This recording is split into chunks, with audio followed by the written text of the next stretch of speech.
Welcome to Lost Relation Chronicles. I first met Tim about 2 years ago when he walked into the restaurant where I was working as a hostess. We chatted while he waited for the rest of his party to arrive. He was tall, kind of thin, but with a toned build, and had this great, warm smile. I could tell he was a little shy from the way he spoke, soft, with indirect compliments, and how he avoided making eye contact. It was clear he was interested in me, but not in the pushy way some guys can be. The type that would have taken my playful touches as a cue to invite me back to their place. Tim, though, was different. He seemed like the kind of guy who genuinely wanted to get to know me. Now, I'm not a supermodel, but I know I've got my own appeal. My name's Kathy, and I'm 5 feet 4 inches, about 160 pounds, but it's all in the right places, my chest and hips. I've got a small waist, thick legs, long dark hair, and a smile that can light up a room. According to Tim, though, my best features are my deep green eyes, with my lips coming in a close second. At least, that's what he says. But when we were in bed, he wasn't exactly focusing on my eyes or my smile. As the night went on, I could tell Tim wasn't really into the whole gathering. The group he was with were clearly his co-workers, and while they praised him several times, he didn't seem comfortable. So, I decided to step in. I walked over to their table and told him he had an emergency phone call. He looked confused, saying no one knew he was there. I just smiled and guided him away, leading him into our employee lounge for a little break from the party. "Where's the phone?" he asked. "Well," I began. "You seemed a little uncomfortable, so I thought that I would get you out of there. If you want to go back, just tell them that it was nothing and continue with your party. But if you do want to leave, I'll go back and tell them that you were called away." "What do I have to pay you for doing this?" he asked nervously. I quickly wrote down my phone number on a piece of paper and said, "Call this number tomorrow, and we'll see what happens." Tim left the restaurant, and I went back to his table and explained that he had been called away. I didn't give a reason, so that he could tell them whatever he wanted, and there'd be no conflicts in our stories. The next day Tim called me, and I wheedled my way into a date. We had so much fun that I didn't want it to ever end. He did things for me that the thin, pretty girls take for granted and bigger girls get only before we put out, if ever. He was a perfect gentleman, and I loved the way he looked at me. Oh, sure, I sometimes wish that he was a little more forceful, but I was crazy about him, so it didn't matter. He closed his eyes and placed his lips against mine with a gentleness that I still remember today. And his arms, they wrapped themselves around me and just held me like I was the most precious object in the universe. At that moment, to him I really think I was. He also didn't just run his hands all over me grabbing whatever he could. When we broke the kiss after what seemed like forever, but was probably only a few seconds, the look in his eyes told me everything I needed to know. This was my guy, and I was his. Over the next few months our relationship progressed at its own pace. We kissed more and often, we made out, and finally long after I was ready for it we had sex. I don't know why it took us so long, but it was great. I was kind of expecting to have him disappear afterwards like so many guys do. I mean, I'm not a BBW by any means, but I am a little bigger than your average girl, so I was used to guys who just wanted to take a spin on me and then send me back to the showroom. When Tim showed up the next morning before he went to work, which had never happened before, I was expecting him to break things off, since he'd had his ride. I almost tried to avoid him, just so I could enjoy the glow from the sex for a little longer before the crushing blow. He looked so sad, and then hugged me and gave me flowers and told me I was the most special thing he'd ever seen. I almost cried. I was so happy because I was just not used to this. A few months later Tim got really serious and scared, and I got nervous again. My mind told me that even this saint of a man had just gotten enough big girl sex and was ready to move on. "Just go ahead and say it," I told him. My voice was harsher than I wanted it to be because I thought I knew what was coming. "Kathy, I have a problem," he said. "So what's your problem? You want a skinnier girlfriend, right?" I snapped. He looked kind of shaken. After we do it, You mean after we have sex, you what?" I asked. As you can see, I was ready, or so I thought. "Well, I don't want to leave you. I just want us to be together more. So I was hoping, I know you're not ready to get married, you said, but..." My head exploded. Did he mention marriage? "I was hoping we could live together," he said. I was shocked. I knew I was pretty, and there were some men who liked my body. Actually, most men liked my body, but they only wanted it on a trial basis. Tim, on the other hand, really loved me. I sat there with my mouth open.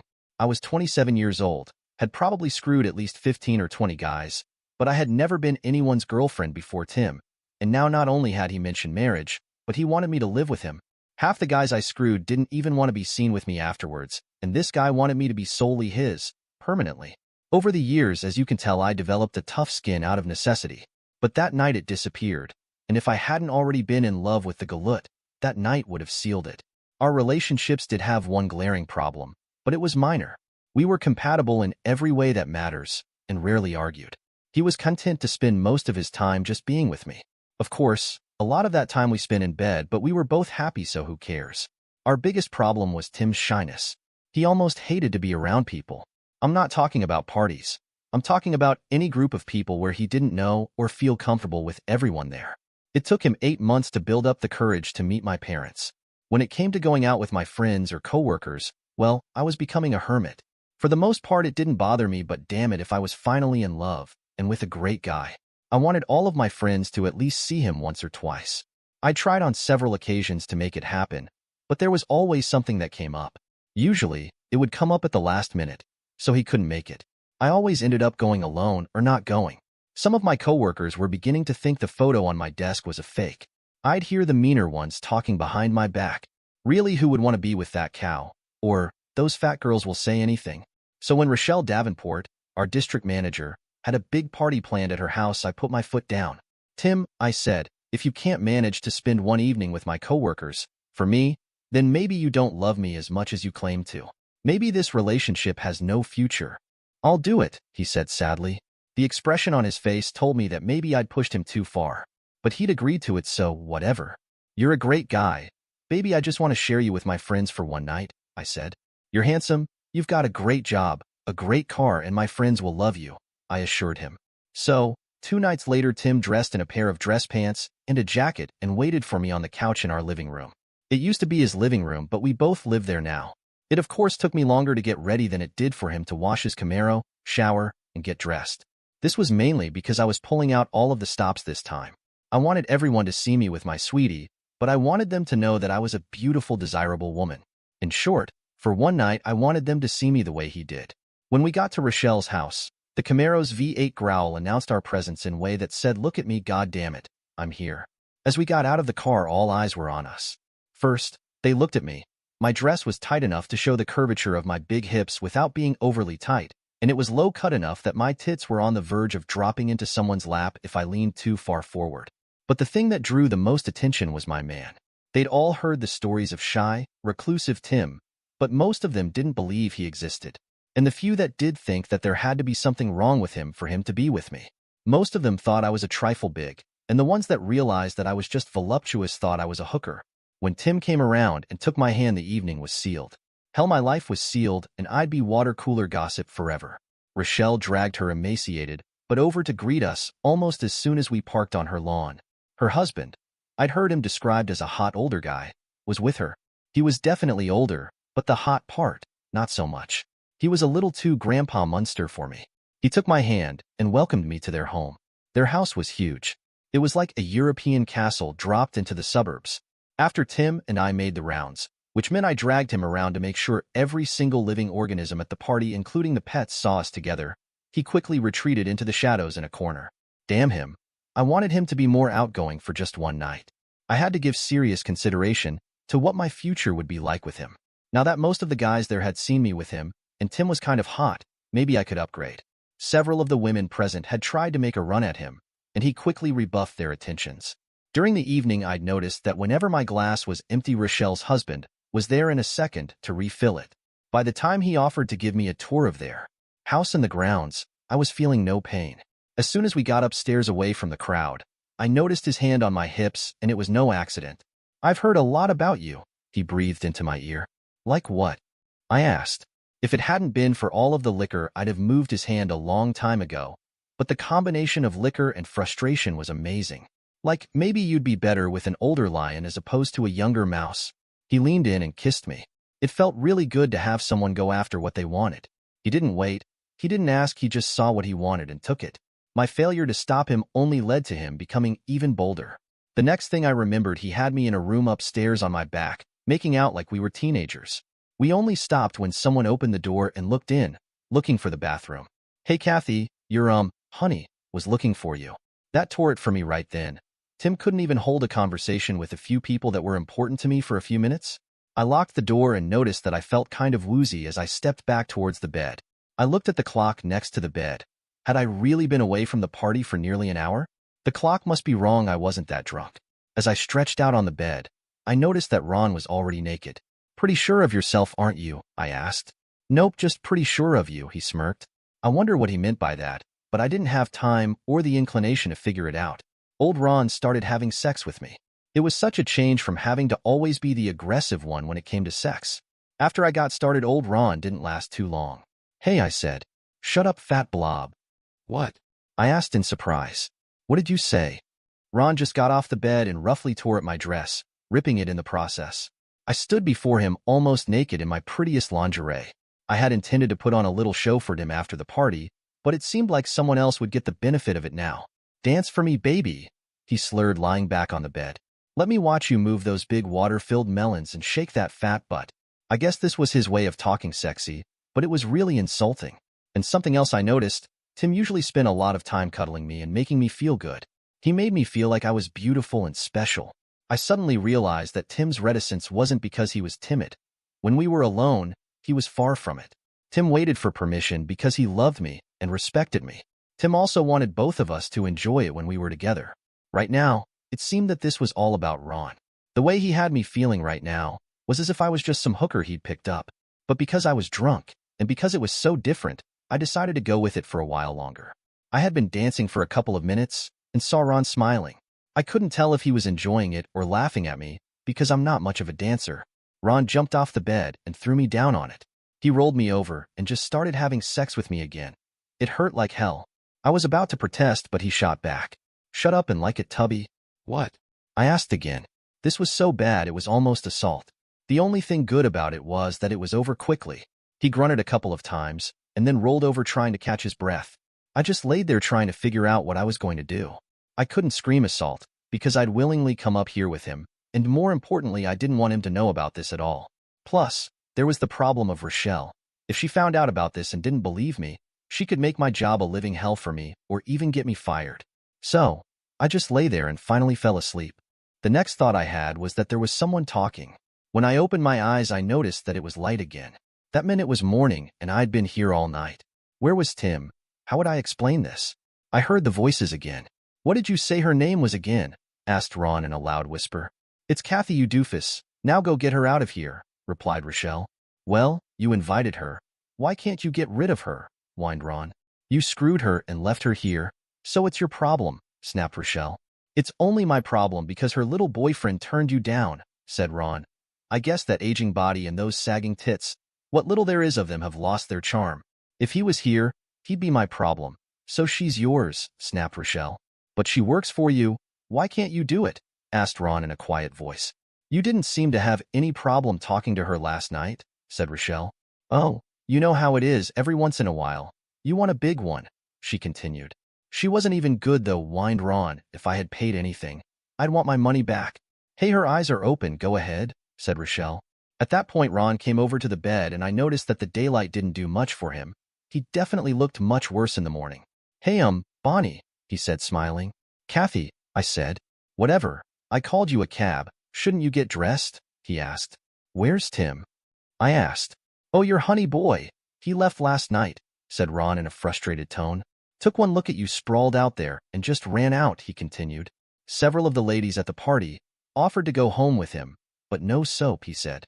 Rochelle knows you had sex with me? I asked.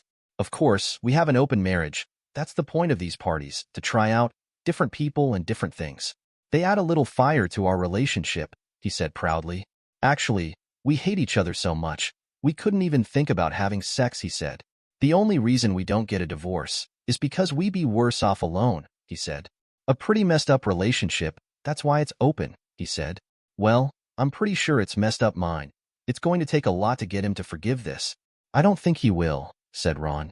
He seems like the true blue type, Ron said. You know, like he was madly in love with you. Like you were, he laughed, his dream girl or something. I'm sure seeing you laying there with your legs all open just broke his poor little heart. He laughed again. I turned around and looked at him. Why would you let him come in here? I asked. I didn't, Rochelle did. He turned her down flat, and she really wanted him. A lot of the women at the party did, but he wasn't having it. He said he loved you, and he's going to marry you. He laughed again. So Rochelle brought him up here to show him that you had no problem doing it, so he should too, said Ron. She can be a really vindictive bitch when she wants something, he laughed. So the two of you just screwed up my life for the fun of it? I hissed.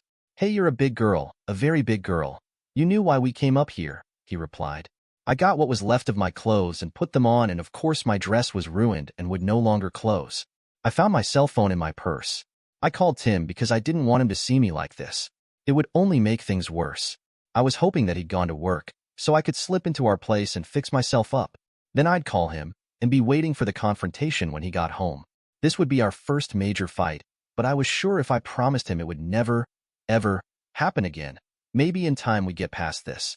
Tim didn't pick up. In fact, my call went straight to voicemail as if his phone was turned off. Tim never turned his phone off. He always answered my call on the first ring. He was obviously angry. The cab arrived and the driver blew his horn. I spotted Rochelle on my way out. I don't know what made me do it, but seeing that skinny woman standing there smirking at me caused me to have a temporary loss of brain function. So, as I passed her, I just took a swing at her and knocked her flat on her butt. I got into the cab holding my dress together, and with as much dignity as I could muster gave the driver my address. He must have been trying for a big tip because he didn't say a single word to me. He just drove. When I got to our building, though everything seemed normal, I felt a sense of dread. I looked around and didn't see Tim's Camaro in our parking spot, so he wasn't here. That was a good thing, I thought. As I got to our floor, I saw that someone was moving in or moving out. There were a lot of suitcases lining the halls. They looked like our luggage, but then most suitcases really do look the same. I got my keys from my purse. Rochelle and her husband hadn't heard the last of this, but first I had to straighten out my life. For some strange reason, I couldn't get my key in the lock. Maybe I was still slightly drunk. I concentrated and it just didn't fit. I stomped all the way down to the first floor, to the building manager. Mr. Coletti was home luckily. I knocked on his door, and the music stopped and the door opened a crack. Mr. Coletti, there's something wrong with my key. I can't get in, I said. He didn't even open his door all the way, which was unusual. He was one of the most open, friendliest people we knew. There's nothing wrong with your key, miss, he said. Miss? I wondered. When did I become miss? Then why won't it fit in the lock? I asked in my most polite tone. Because the locks were changed at the request of the tenant of record, he said. And in the middle of the night, I might add. I couldn't think. I started crying, and when he saw this, Mr. Coletti just shook his head and closed his door. I called Tim again and left a message for him. I told him how sorry I was and how he didn't understand what had happened. I told him that I loved only him and that I'd do anything to make it up to him. Then with no one else to turn to, I called my mom. Before she got there, I went back up to the hall outside the apartment and changed into some other clothes. She drove me back to her house without saying a word. As we got in, I guess the silence was too much for her. What did you do? She asked. What? A guy you barely know locks me, your own daughter, out of our apartment, and all you want to know is what did I do? I snapped. Kathy, your dad and I aren't stupid. We know about the life you used to lead. And even though we only met him once, we really thought that Tim was the guy for you. He loves you so much, and after he called us 2 days ago, we just assumed. He called you? I asked. Yep, 3 times, she said. The first call he just hung up. I guess he didn't remember that with caller ID we knew who he was. But then he called back, and it was the cutest thing I'd ever seen. So old-fashioned too, she said. What was? I asked. Well, he said that he was going to do something for you, Kathy. Something that he really was afraid to do. Felt really uncomfortable with, but you really wanted it, and you'd promised to do anything he wanted in exchange. We were thinking, oh my God, he's going to make her do something really kinky. But he was calling to ask your dad's permission to ask you to marry him. Can you believe that? Nobody does that anymore. When she said that, I felt the tears well up, and my chest got tight. The third time he called, he wanted to show me the ring he'd gotten for you, so I could tell him whether or not you'd like it. You'd have to be crazy not to. What did you think when you first saw it? She asked. Then I started crying, and my mom asked me again, what did you do? Kathy, please tell me you didn't turn him down. Kathy, I'm your mother, and I love you, but you're not getting any younger. You're cute as hell, but you may never get another offer this good. He's a really nice young man. He's handsome. He's got a good job, and he obviously loves you. That boy really thinks you're something special. Why wouldn't you marry him? She demanded. My mom's mouth dropped open as if she'd just realized something. That's why you've never brought any boys home to meet us. She stuck her hand over her mouth and looked at me and then said, You're a lesbian. No, Mom, I'm not a lesbian. I'm a 304, I answered. Then why haven't you brought any guys home? 304s get lots of guys, she replied. Mom, they don't want a relationship with me. They just want to screw me and flee me. Tim was the first one that wanted to stick around, I said. Then why didn't you want to marry him? She shot back. Mom, it's a long story. Right now I just want to sleep. I called in and told my boss that I wouldn't be in for a couple of days. I thought I heard laughter in the background as I hung up. Then I called Tim and left another message for him to please call me. I tried calling his job, but the lady who answered the phone asked who I was, and after a moment asked me to leave a message. When I asked her if he was at work, she said that company policy forbid the release of any information about their employees. But just yesterday you told me exactly which restaurant he was having lunch at and gave me directions, I said. It's a new policy, she said. Then she told me to have a nice day, bitch, and hung up. I called Tim again and left yet another message. Then I tried to go to sleep, but I just couldn't get comfortable. I wasn't used to this bed, and I wasn't used to sleeping without him. I couldn't believe how much I missed him wrapping his arms around me. Finally, I drifted off to sleep, but it didn't last long. I dreamed about Rochelle screwing Tim. Then I heard my cell phone ring and woke up. I tried to get to the phone before it stopped ringing, but I couldn't find it in time. I dropped the phone on the bed, and it started ringing again. Hello, Tim, I said into the phone breathlessly. Nope, it's Tina, said the voice. Tina was one of the women I worked with. She was more of an acquaintance than a friend, so I was wondering why she'd be calling me. What do you want, Tina? I snapped. How are you feeling, Kathy? She asked. There were crickets chirping in the silence, so she spoke up again. Well, Kathy, seeing as how you've probably broken up with that Tim guy, I was wondering if you'd be interested in making a trade?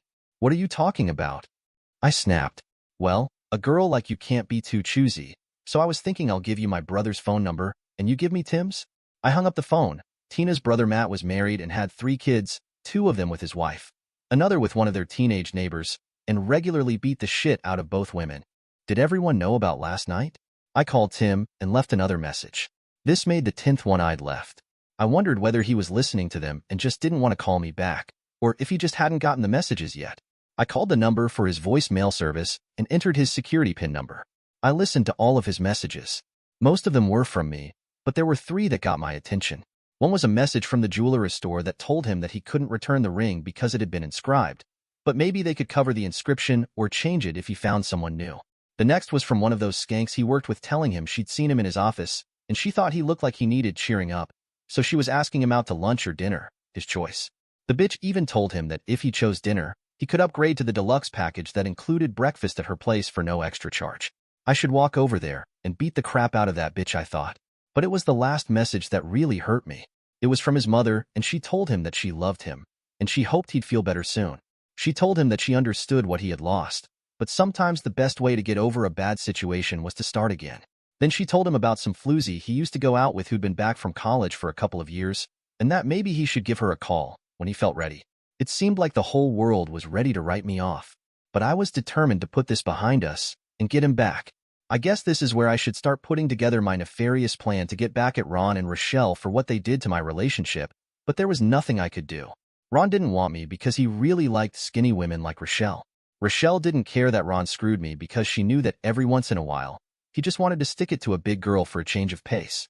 I didn't ever want to see Ron again, and sex with him was revolting.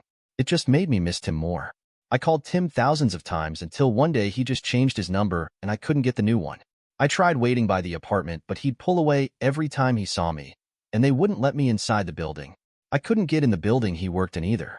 Then one day it happened. I saw the Camaro pull up and Tim got out. He'd gotten his hair cut, and he looked great. He hadn't seen me yet, and he walked around to the passenger side. He reached in and a girl got out of the car. He took her hand and crushed my heart all in the same movement. She was the most beautiful thing I had ever seen. She had long cornflower hair, big open blue eyes, and a smattering of freckles around her nose.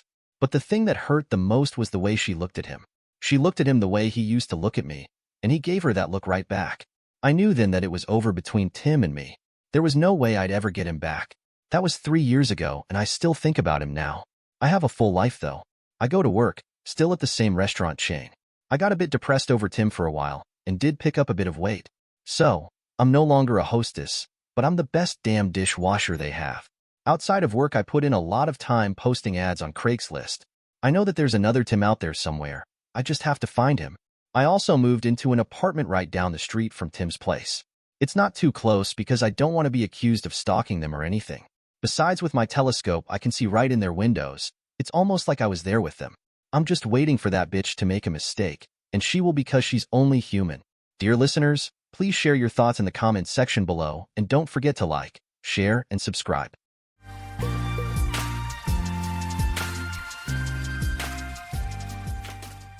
Looking back, I often wonder how my life took such unexpected turns.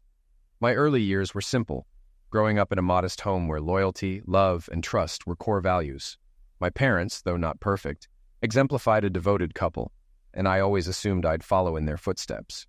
I admired their unwavering commitment and never imagined my life would take such a different direction. As I grew older, I held on to those lessons, believing that if I did everything right, I'd find the same stability and happiness. I worked hard, pursued my passions, and met someone who seemed to share my ideals. But life proved more complicated. The values I cherished were tested in ways I never expected, and the perfect life I envisioned began to crumble. On a crisp November morning, I found myself in the driveway, washing my 2008 Mustang, a symbol of the freedom and control I craved in my chaotic life. While others found peace in hobbies like golf, I preferred the calming ritual of caring for my car.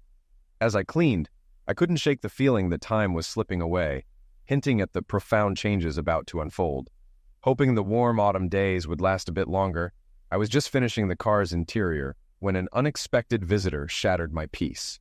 A car, driven erratically, screeched to a stop in front of my house.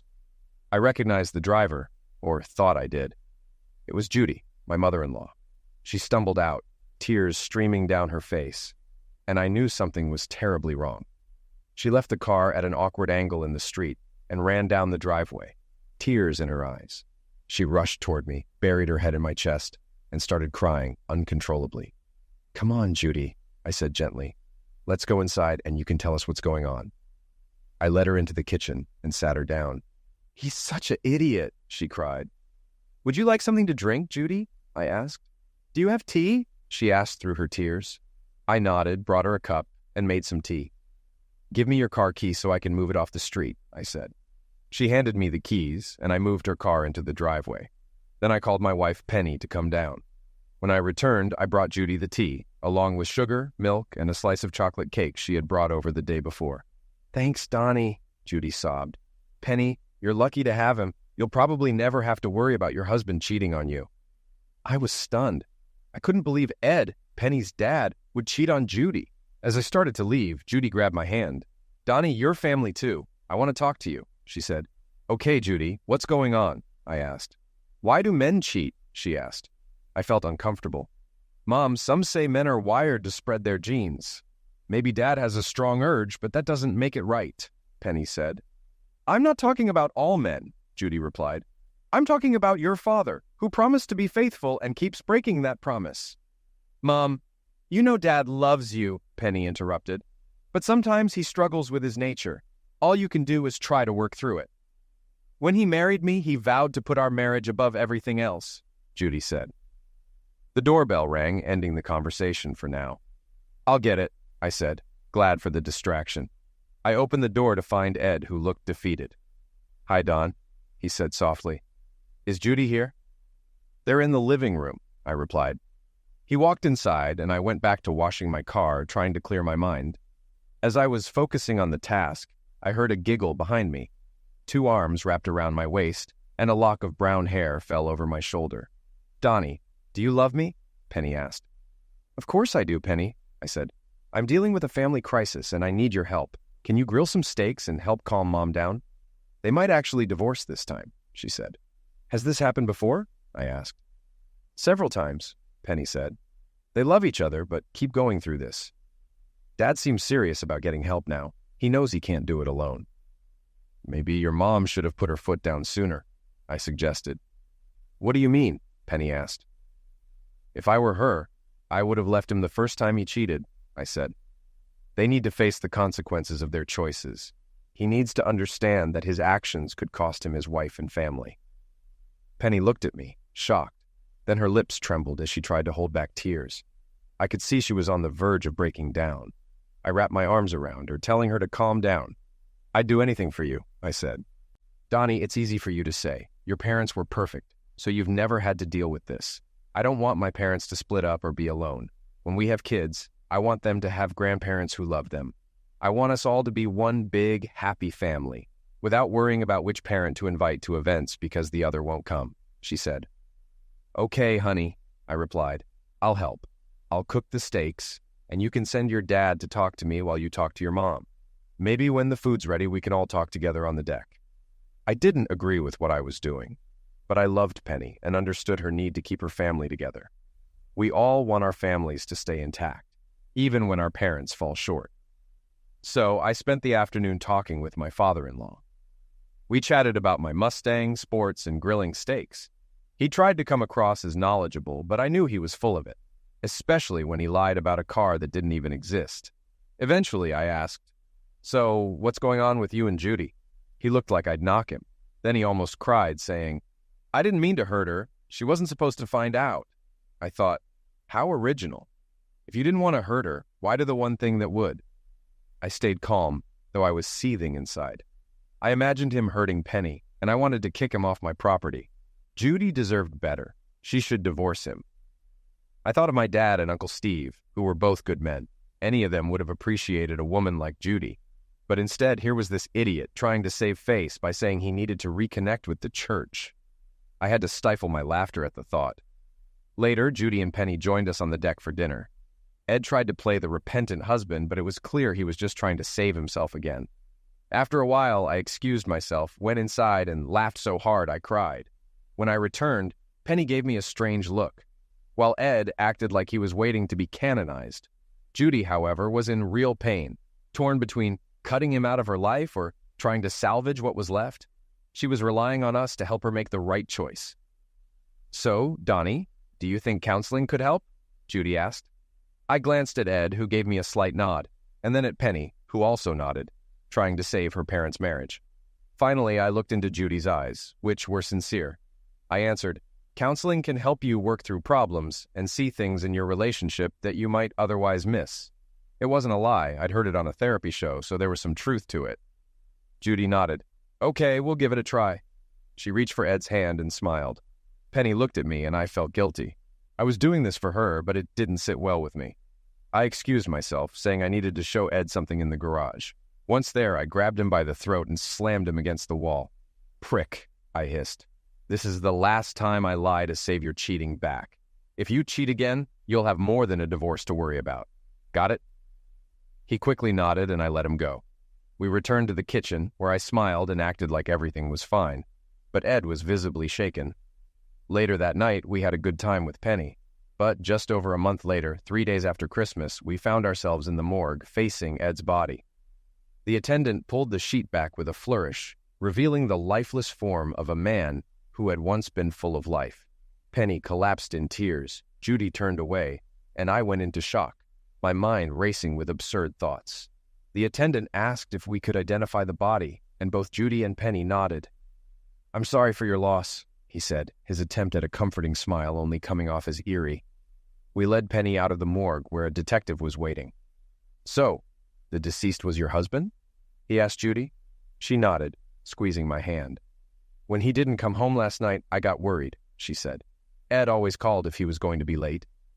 The detective offered us coffee, which I declined after seeing the state of the coffee maker. Penny asked, "What happened to him?" "I can't reveal details of the investigation," he began, "but it'll be in the papers soon. Your husband, your father, young lady, was found at the Sly Easy Motel on Sycamore Avenue. A hysterical woman was with him. Her husband caught them together, kicked in the door, and, well, he kept the last bullet for himself. You should go back to the morgue and say goodbye," the detective said gently. "Ma'am, I'll ask the coroner to be gentle with his face," the detective offered. "That won't be necessary," Judy replied coldly. "No problem," the detective said. "We have clear evidence. The security tape shows everything, the guy kicking in the door. Your husband was already gone, and there are no signs of anyone else moving around." "Detective," Judy said firmly, "I meant it's not necessary. I don't care where he's buried." Judy stood up, and I followed. Penny looked at her mother and said to the detective, "She's upset." He just nodded. As soon as we left the detective's office, Judy broke down, crying on my shoulder as I drove them home. Throughout the day, people came by to offer condolences. Our neighbor Tanya stopped by with some treats. "How are you holding up?" she asked. I shrugged. "It's okay, honey. We're friends," she said. "I know you spent a lot of time with Ed. I used to see him chatting with you while you polished your Mustang." "Tanya," I whispered, "I couldn't stand that guy. He was a serial cheater, and it was just in his nature. Judy deserves better." She laughed. "But Judy loved him. He was her first everything. That's why she kept forgiving him. Without him, she'd be lost." But Tanya was wrong. Over the weeks, Judy's anger towards Ed only grew. She even refused to attend his funeral at first, but I convinced her to go for Penny's sake. Eventually, Penny got angry with both of us, especially when I refused to speak at the funeral. I couldn't think of a single good thing to say about Ed, and even his best friends struggled with the eulogy. Eddie was Ed. You should have known him. After the funeral, Judy became more involved with us, but certain things like watching TV shows where a husband cheated would set her off. Penny and I often discussed how we could help her. Penny seemed to move on from her father's end of life fairly quickly, and life resumed. About 3 months later, we hosted a gathering, inviting every eligible man we could think of for Judy. At 43, she looked more like Penny's sister than her mother. But Judy didn't know how to flirt or mingle. She'd only ever been with Ed, who had swept her off her feet when she was 18. We knew it would take time for her to adjust, so we planned to keep hosting these gatherings. After the party, as we were cleaning up, I noticed Penny's phone on the counter and saw she had a message. Assuming it was from her mom, I checked it and froze. Penny had been texting another man. As I read through the messages, I realized she was dating someone else. Shocked, I stood there feeling like my world was falling apart. How had I missed this? Penny and I spent so much time together. When did she even find the time? Then it hit me. Penny had always defended her father, even when he was caught cheating. She insisted it was just his nature. Maybe she was more like her father than I realized. After all, you can't fight nature. I guess they expected me to react like Judy. Just accept it, I thought. Judy loved that man despite everything. Maybe that's why she kept forgiving him until the very end. Her anger might not have been because he cheated again, but because his end of life robbed her of the chance to forgive him one more time. "Someone's slacking on the cleaning," Penny smiled. "But it's okay. I've done enough for both of us. Let's move to the bedroom." "Honey, I need to work on the brakes," I said, watching her expression shift to sadness and frustration. "How long will it take?" she asked. "All night if I do them all," I replied. "Can we do it tomorrow? Maybe tomorrow should be my turn," she said, hinting at plans of her own. Her suggestion irritated me. Did she really think I'd want to be with her after she'd been with someone else? "Honey, I'd love it if you didn't do the brakes tonight and came to bed with me," she insisted. "And I'd love it if you let me do the brakes after grilling and entertaining at a party for your mom," I shot back. "If you really loved me, you'd do them later," she challenged. "If you really loved me, you let me do them now," I retorted. "What's wrong with you, Donnie?" she asked. "You usually want me all day, but today you're distant. Do you know how many women here tell me how lucky I am to have you? Even Tanya said what she'd do to you if I weren't around." "Well, tomorrow's another day," I said, leaving her standing there. "Okay," she called after me, but I knew what was going on. She was desperate for Zex tonight because she had no plans for us tomorrow. She'd be too tired after being with someone else. Maybe I'm jumping to conclusions, I thought, recalling a TV show where a jealous husband mistakenly thought his wife was cheating. He wrecked a car he thought belonged to her lover, only to find out it was a gift for him. The wife divorced him. The next morning I went to work as usual. Penny made me breakfast and I said, "I'm sorry. I love you, Penny." "What's gotten into you this morning?" she asked, smiling. "I just wanted you to know how much I care about you," I said, feeling guilty, as if trying to stop her from doing something we'd both regret. At work, I immersed myself in tasks. By 9:30, I was ahead of schedule and left early. As I was leaving, Penny called. "Hi, honey," she said. "Want to have lunch together?" "I'd love to," I replied. "Home or a restaurant?" I felt relieved, thinking I had been wrong. Then she said, "Hold on, I have another call." A few seconds later, she returned. "Can we do lunch tomorrow? Mom needs to talk." "I'll probably be busy," I said and hung up, my suspicions returning. I called Judy. "How's your day going?" I asked. "Better now that I've heard from my favorite son-in-law," she said. "Your only son-in-law," I reminded her. But still my favorite, she laughed. Have you talked to Penny today? She's going to ask you something soon, Judy said. Just don't set me up with one of your friends again, she joked. I'm not ready to date. No, just a dinner for the three of us, I said. Oh, that sounds nice. I'll pretend to be surprised when she calls, Judy replied. Bye, Judy. Have a good day, I said, ending the call. The call delayed me by 10 minutes, and I realized Penny had only called to confirm I was at work. Maybe she'd picked up a few tricks from her father, who got caught a lot.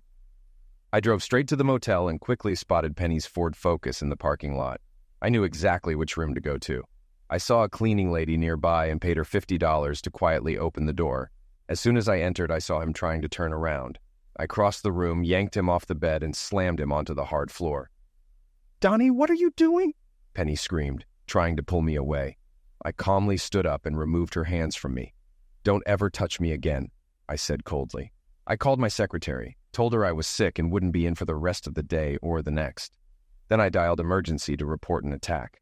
Penny sat silently on the bed, trying to speak, but I kept telling her to shut up. Donnie, when we get home, she started. We don't have a home, I interrupted. I'm not living with a cheater. Go to your mother's. The police arrived, and I stepped outside to talk to them. I'm the one who called, I said. You don't look hurt, one of the officers remarked. Not me, him, I pointed at Rick, still unconscious. They cuffed me and put me in the cruiser as the ambulance arrived.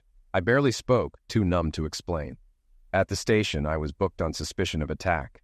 They had no solid evidence yet, just suspicions, and I wasn't in the mood to confess.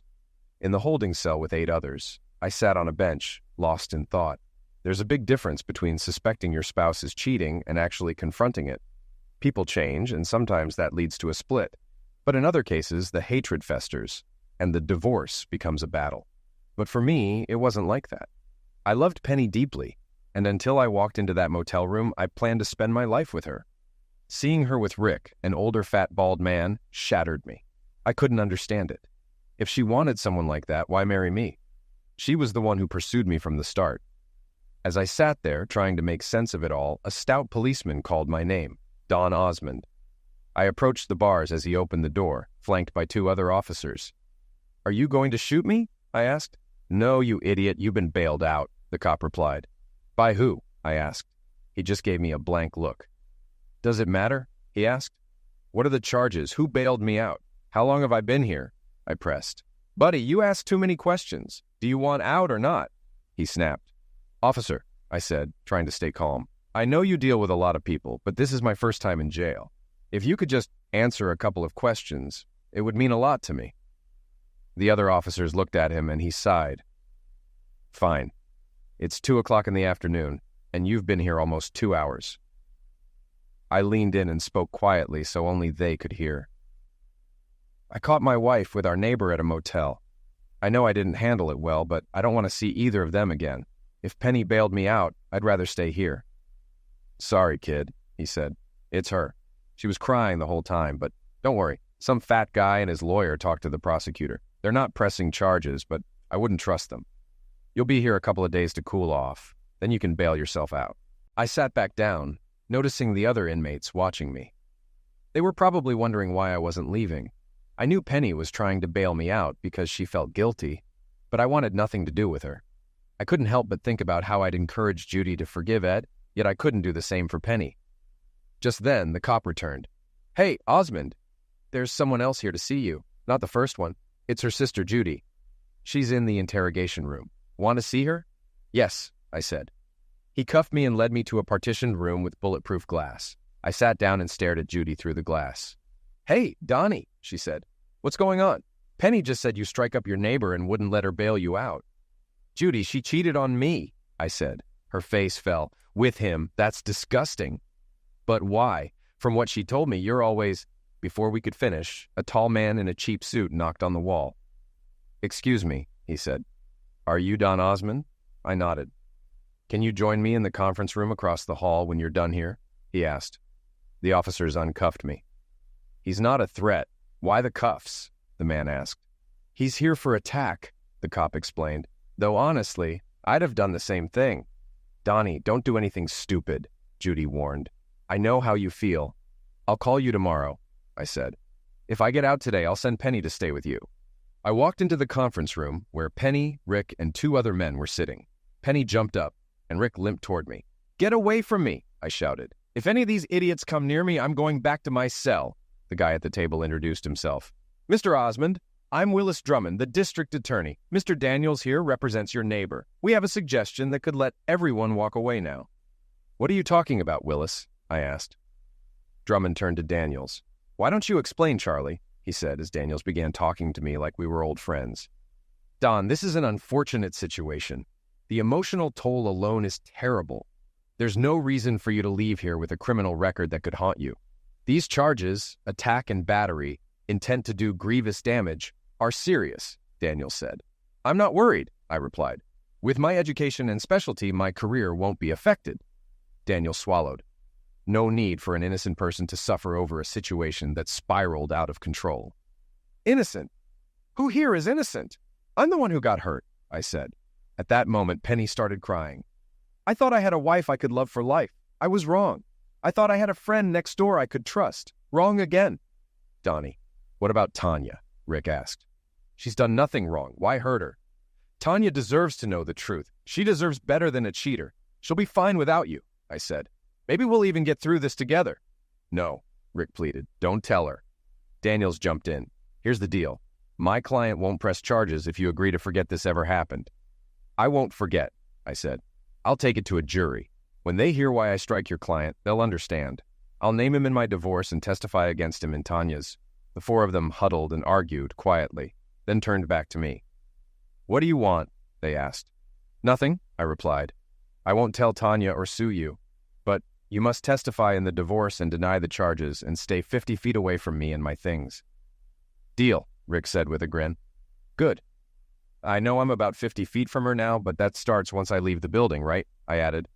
"I don't care what you do. She's not mine anymore," Rick muttered. "Can I go now?" I asked. "No," Penny shouted. "We're not doing this. Willis, walk me to the counter so I can get my things. I need my wallet for a cab." As I walked out, all I could hear was Penny crying. When I got home, Tanya was outside and called to me. "Where have you been, stranger?" she asked. "My husband got into a bad situation and got roughed up." "Poor guy," I said. "It's tough, Tanya. I'm sorry, but I've had a rough day too. We'll talk later." "Send your wife over," she said. "Tanya, I don't have a wife anymore," I replied, leaving her shocked. Inside, Penny's cell phone rang, but I let it go to voicemail. After the 5th call, it went silent, then rang again, this time from Judy's number. I picked up to tell her to stop calling.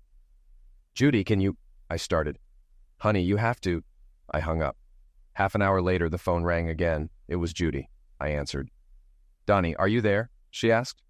"Hi, Judy," I said. I had to give Penny some tea with sleeping pills. She's out of control, crying and blaming everyone for ruining her life. "I believe it," I said sadly. "But there aren't many people to blame." "Oh, she blames Rick and says he tricked her into that deal. She also blames you for your behavior." "How am I doing?" I asked. "Donnie, you're not acting like yourself," she said softly, and that's exactly what she expected. "Does it ever get better?" I asked. "No," she whispered. "It gets worse. You start doubting yourself, wondering what's wrong with you, why he chose someone else. You compare yourself to others, and every time he's late or not where he's supposed to be, you imagine the worst. It never goes away, and you never fully trust again." "Judy, can I tell you something?" I asked. "Of course we're family," she said. "I lied to you," I admitted. "When we were trying to get you to take Ed back and go to counseling, I thought you should just overlook his cheating, but you said what Penny wanted. Because you love her," she finished. "I know, Donnie. You're a terrible liar. Your mouth says one thing, but your eyes say another." "Ed was foolish," I said. "No one he cheated with was worth a fraction of you." "Maybe it's in their blood," she replied.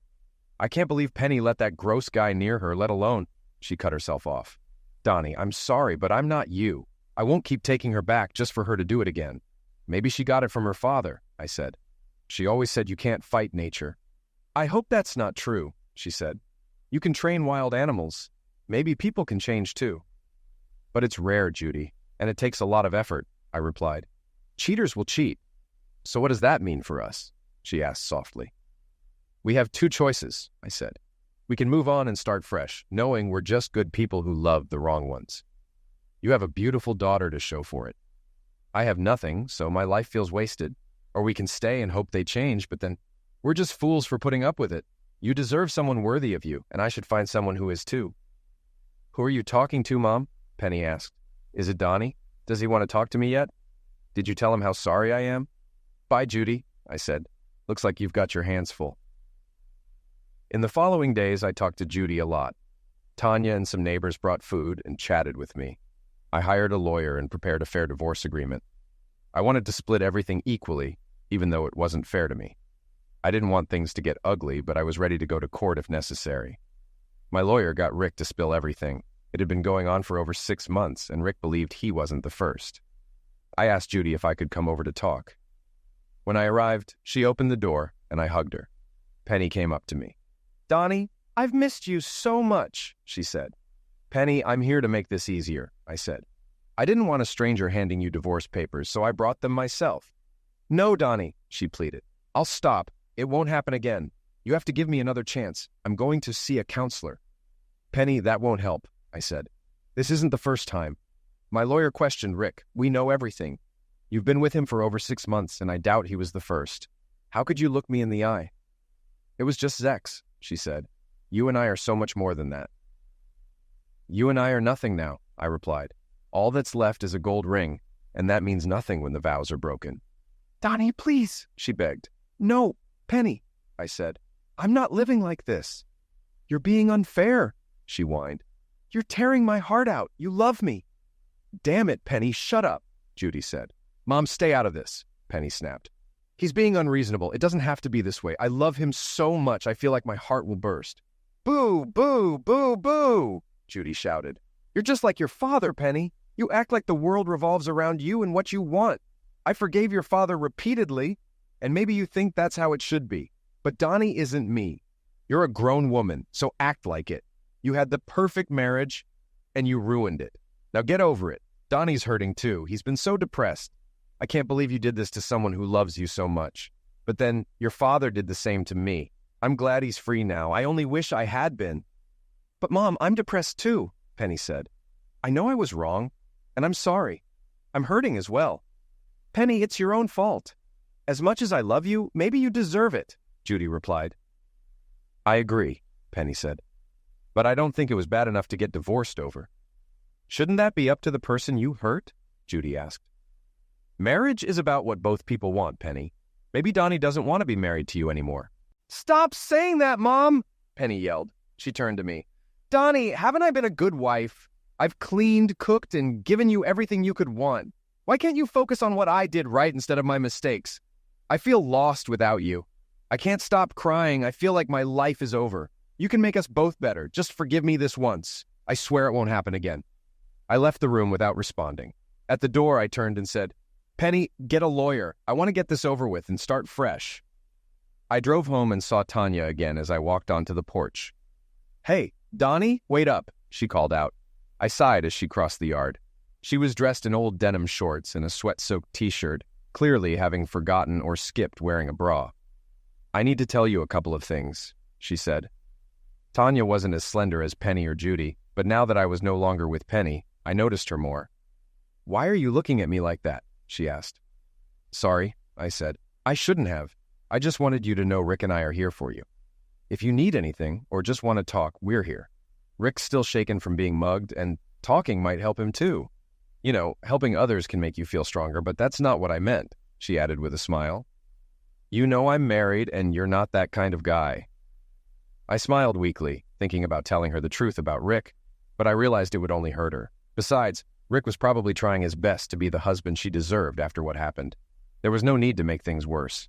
Donnie, it's a cruise, she continued. One of our clients is organizing a singles cruise, and there are still cabins available. 10 days of fun in the sun might help heal a broken heart. Who knows? You might even meet someone. I'll think about it, Tanya, I said. But I don't think I should date anyone until my divorce is finalized. You're a good guy, Donnie. Whatever Penny did, I hope she realizes how foolish she is. Let me know about the cruise, okay? I did everything I could to make things right with Penny. My lawyer handled the divorce, and I went on with my life. I asked my boss to transfer me to another location and explained why. A few days later, he arranged for me to move to our Phoenix plant, which had been interviewing engineers. It seemed like the perfect place for a fresh start, warm weather, and the chance to drive my car year-round. I would leave everything and everyone behind, but that's what starting over is all about. I told Judy about my plan to leave the neighborhood, and she was upset, but understood my reasons. She agreed with me, feeling similarly as she processed Ed's end of life and her daughter's betrayal. She had been considering moving to New York to live with her sister and mother, and after our conversation, she started seriously thinking about it again. I made her promise not to tell Penny about my plans. "Honey, I don't have to," Judy said. "That girl is obsessed with you. She spends most of her time following you around, terrified you'll find someone else. She was furious when she saw you talking to Tanya on the porch, called her every name in the book and cried for hours. She's terrified you'll fall for Tanya and tell her everything, then end up together." "It's not that far-fetched," I replied. "True," she said. "Donnie, you really love my daughter. I could see you trying to figure out how to get her back the other day, but I'm glad you couldn't. She's my baby, and I love her, but I love you too, Donnie. We both know what she's like. At least when this is over, you'll have a friend in Arizona, and I'll have someone in New York." "Promise me we'll stay in touch," she said. "I don't have a choice," I said. "I've only loved 2 people, and one doesn't love me back. You're all I have left." I appreciated Judy telling me about Penny following me. I started keeping an eye on her whenever I went out.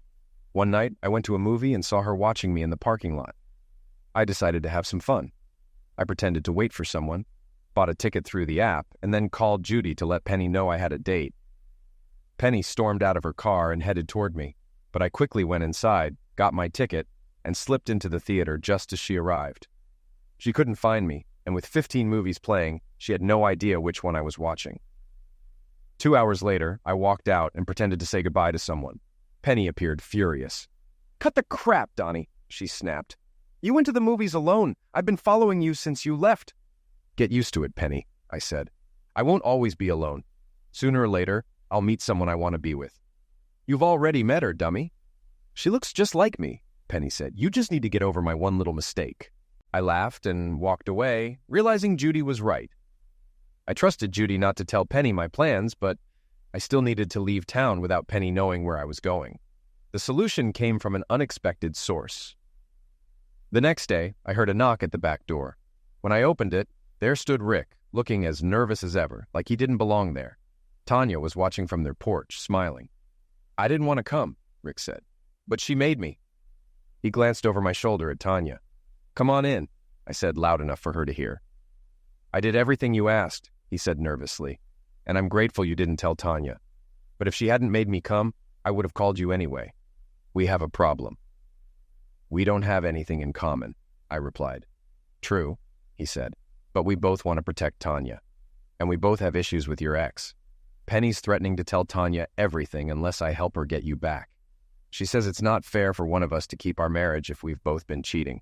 She's blackmailing me into spying on you and pressuring you to take her back." I just stared at him, realizing I could use this situation to my advantage. "Rick, do it," I said. He looked at me confused. "Does Penny know about the cruise Tanya organized for me?" I asked. "I don't think so," he replied. "That's your info to give her," I said. "Tell her about the cruise. It'll keep her occupied for a while, especially if you suggest there's a chance we might talk on the ship since we'll be stuck together." "All right," he agreed. "I'll do anything to save my marriage." "Good, you can go," I said. The next day, Tanya called me. "Donnie, Penny somehow found out about the cruise.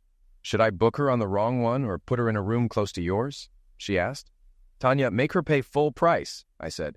"You'll be helping me more than you know." "Are you two back together?" she asked.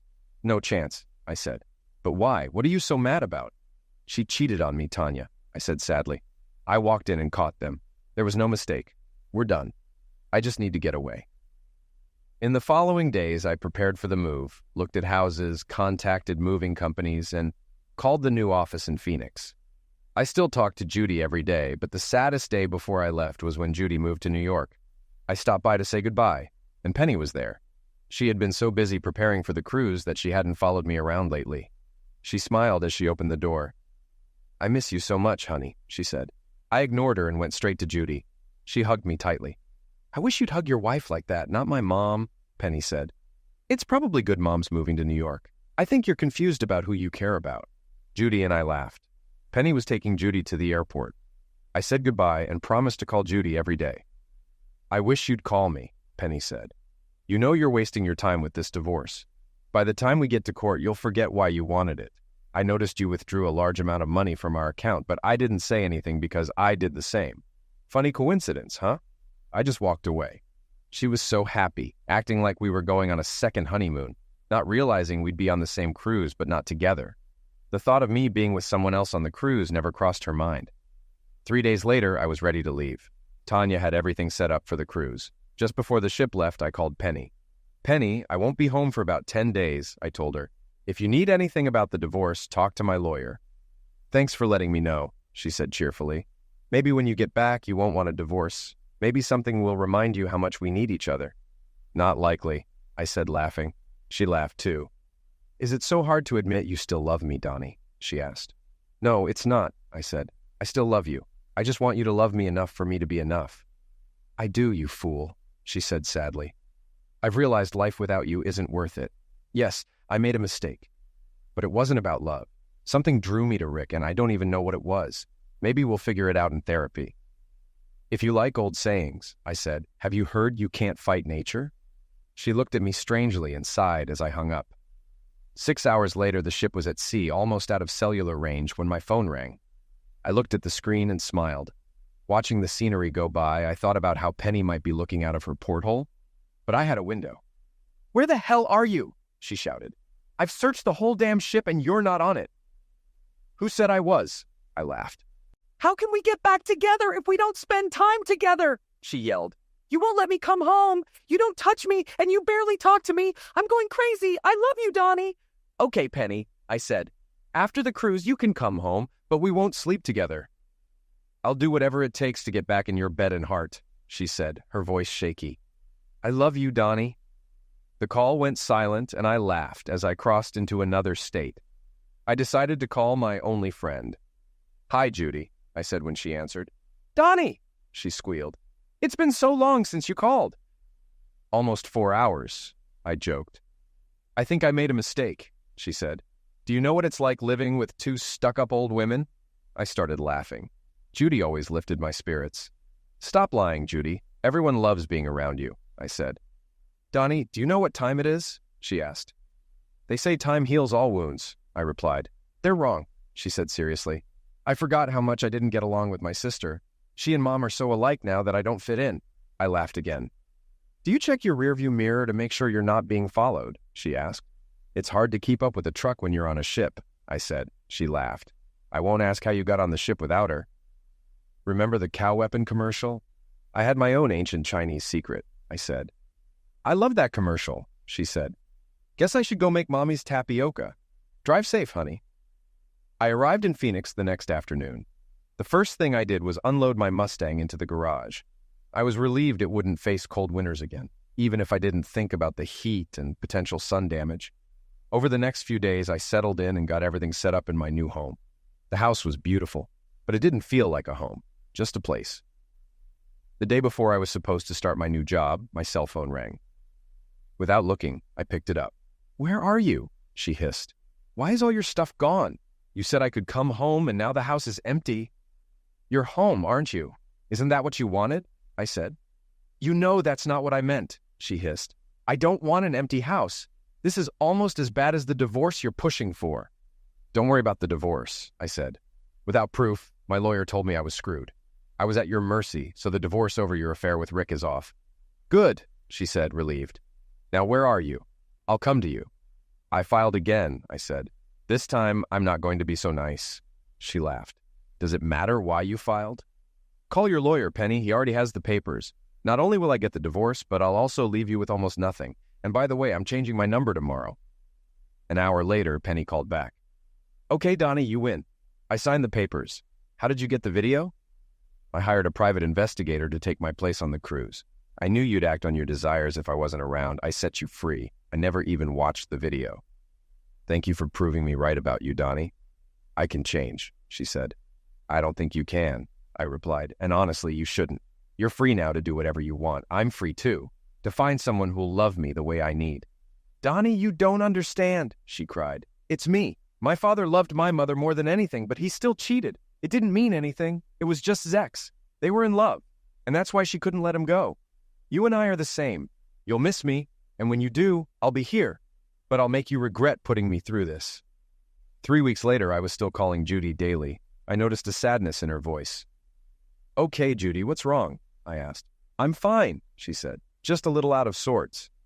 "Judy, don't take this out on someone who doesn't know you. Tell me what's really wrong." "Donnie, moving here was a mistake," Judy said. "I spent most of the money from selling the house on taxes and improvements, and now I'm stuck. I only have Ed's pension, which covers my expenses, but it's not enough to move again or buy another house. I thought moving in with family would be great, but I guess I just didn't want to be alone after 20 years of living with someone." "At least you still have family to live with," I said. "Oh no," she replied. "That's not an option. You have no idea what Penny's been up to since you divorced her." "No, I don't," I said. "But I wasn't talking about her. Why don't you come live with me? I have plenty of space, and I'd love to have you." "Donnie, are you crazy?" she asked. "I can't live with you. You're my daughter's ex-husband." "Not anymore," I said. "Come visit, and if you don't like it, you can always go back to New York." "Okay," she agreed. "How about a week's visit? I want to make sure you're okay. I've been visiting Penny in your old house." "Well, do you recognize it?" Judy came to stay with me for a week, and she had so much fun that she didn't want to leave. We did everything together: sightseeing, shopping, and turning my house into a home. By the end of the week, I dreaded her leaving. The morning she was supposed to go, she made me breakfast and asked why I looked so down. "Our week's over," I said. "I'm going to miss you. Can you come back soon?" "No," she said. "And honestly, Donnie, I don't think you really want me to. Judy, you're my best friend. Of course I do. Don't you want to come back?" "No," she smiled.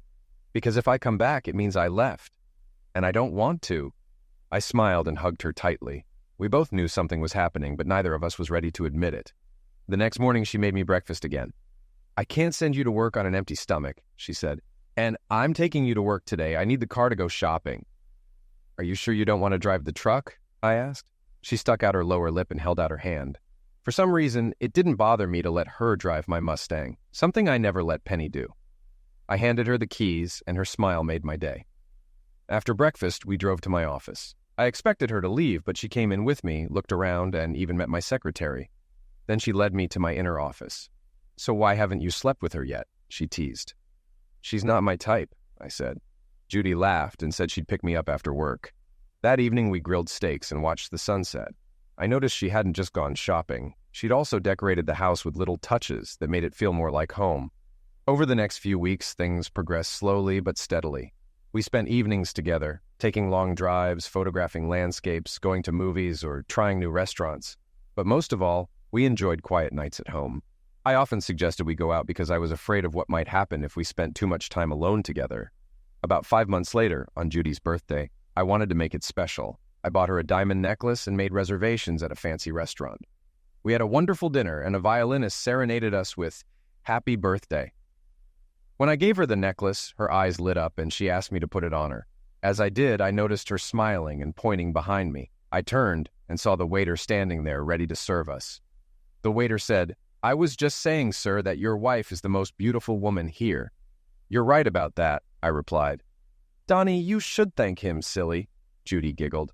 "Or at least correct him. He thought we were married." "I couldn't thank you enough," I said.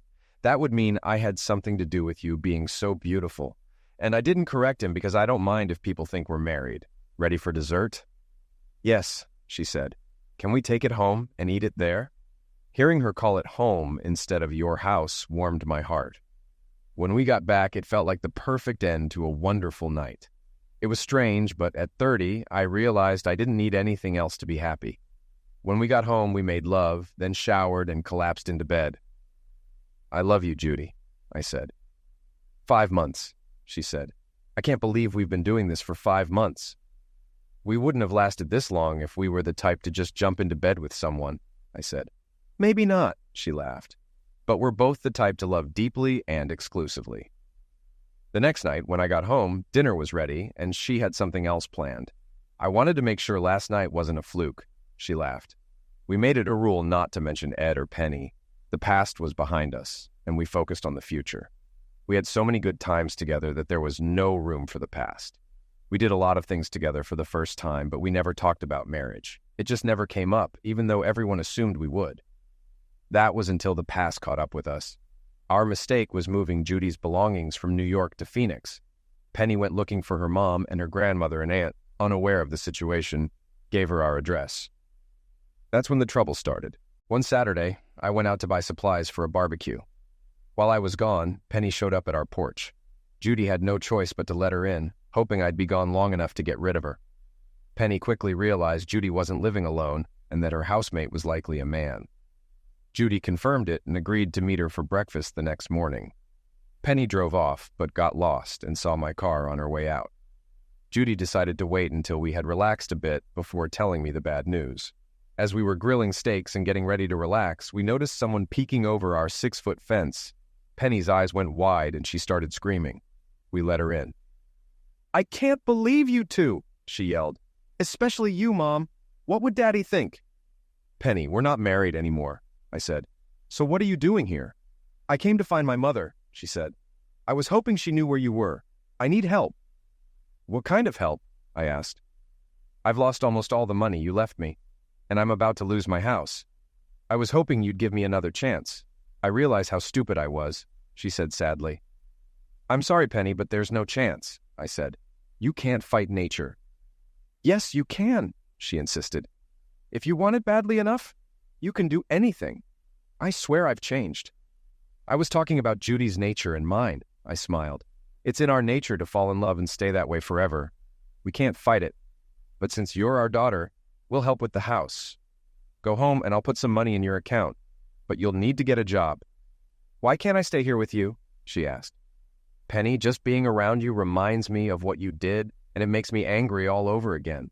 That's why I left town. Do you want the money or not?" "Of course," she said. Then she looked directly at Judy. "You don't want me here, do you, Mother? You know that if I had a fair chance, you'd lose. Donnie only agrees with you because he thinks he loves you, but really, he still loves me. He stays with you because you're just like me, and he knows you won't cheat on him." Judy and I both laughed. We'd already talked about our pasts enough that Penny's words didn't bother us.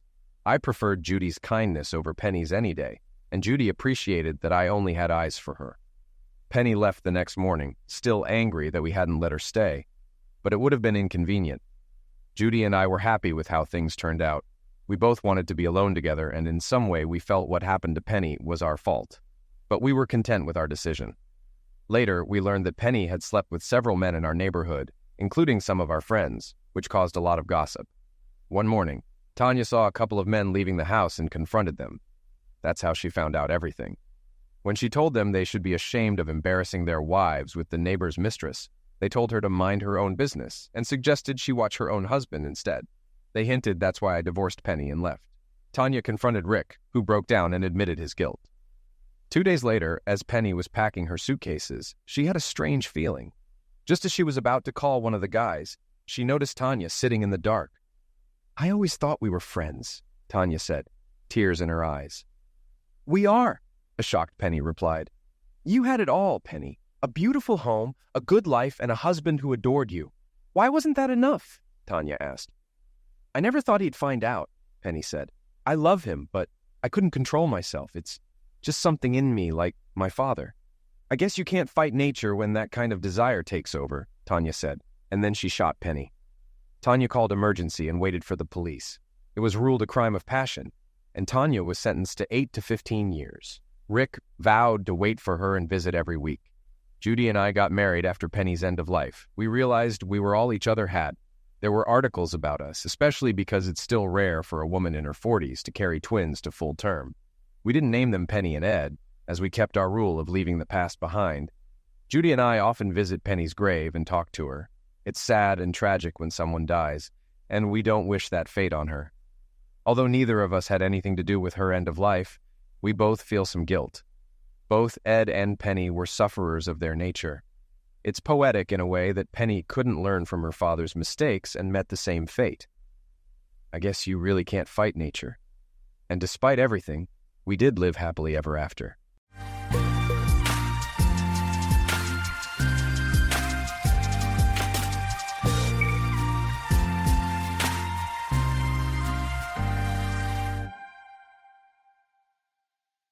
cheating wife comes home to find her lover unconscious and her husband gone without a trace. Nick and Jana Sill were out partying on Friday night. She was eager to have a good time and indulged a bit more than usual in her favorite wine. Lana, Jana's closest friend, and her husband Steve hosted the party and decided to kick things off with a game of truth or dare.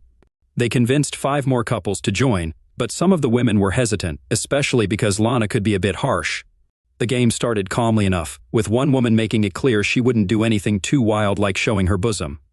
Others agreed to keep the questions reasonable, but as the game went on and the drinks kicked in, the questions became more daring.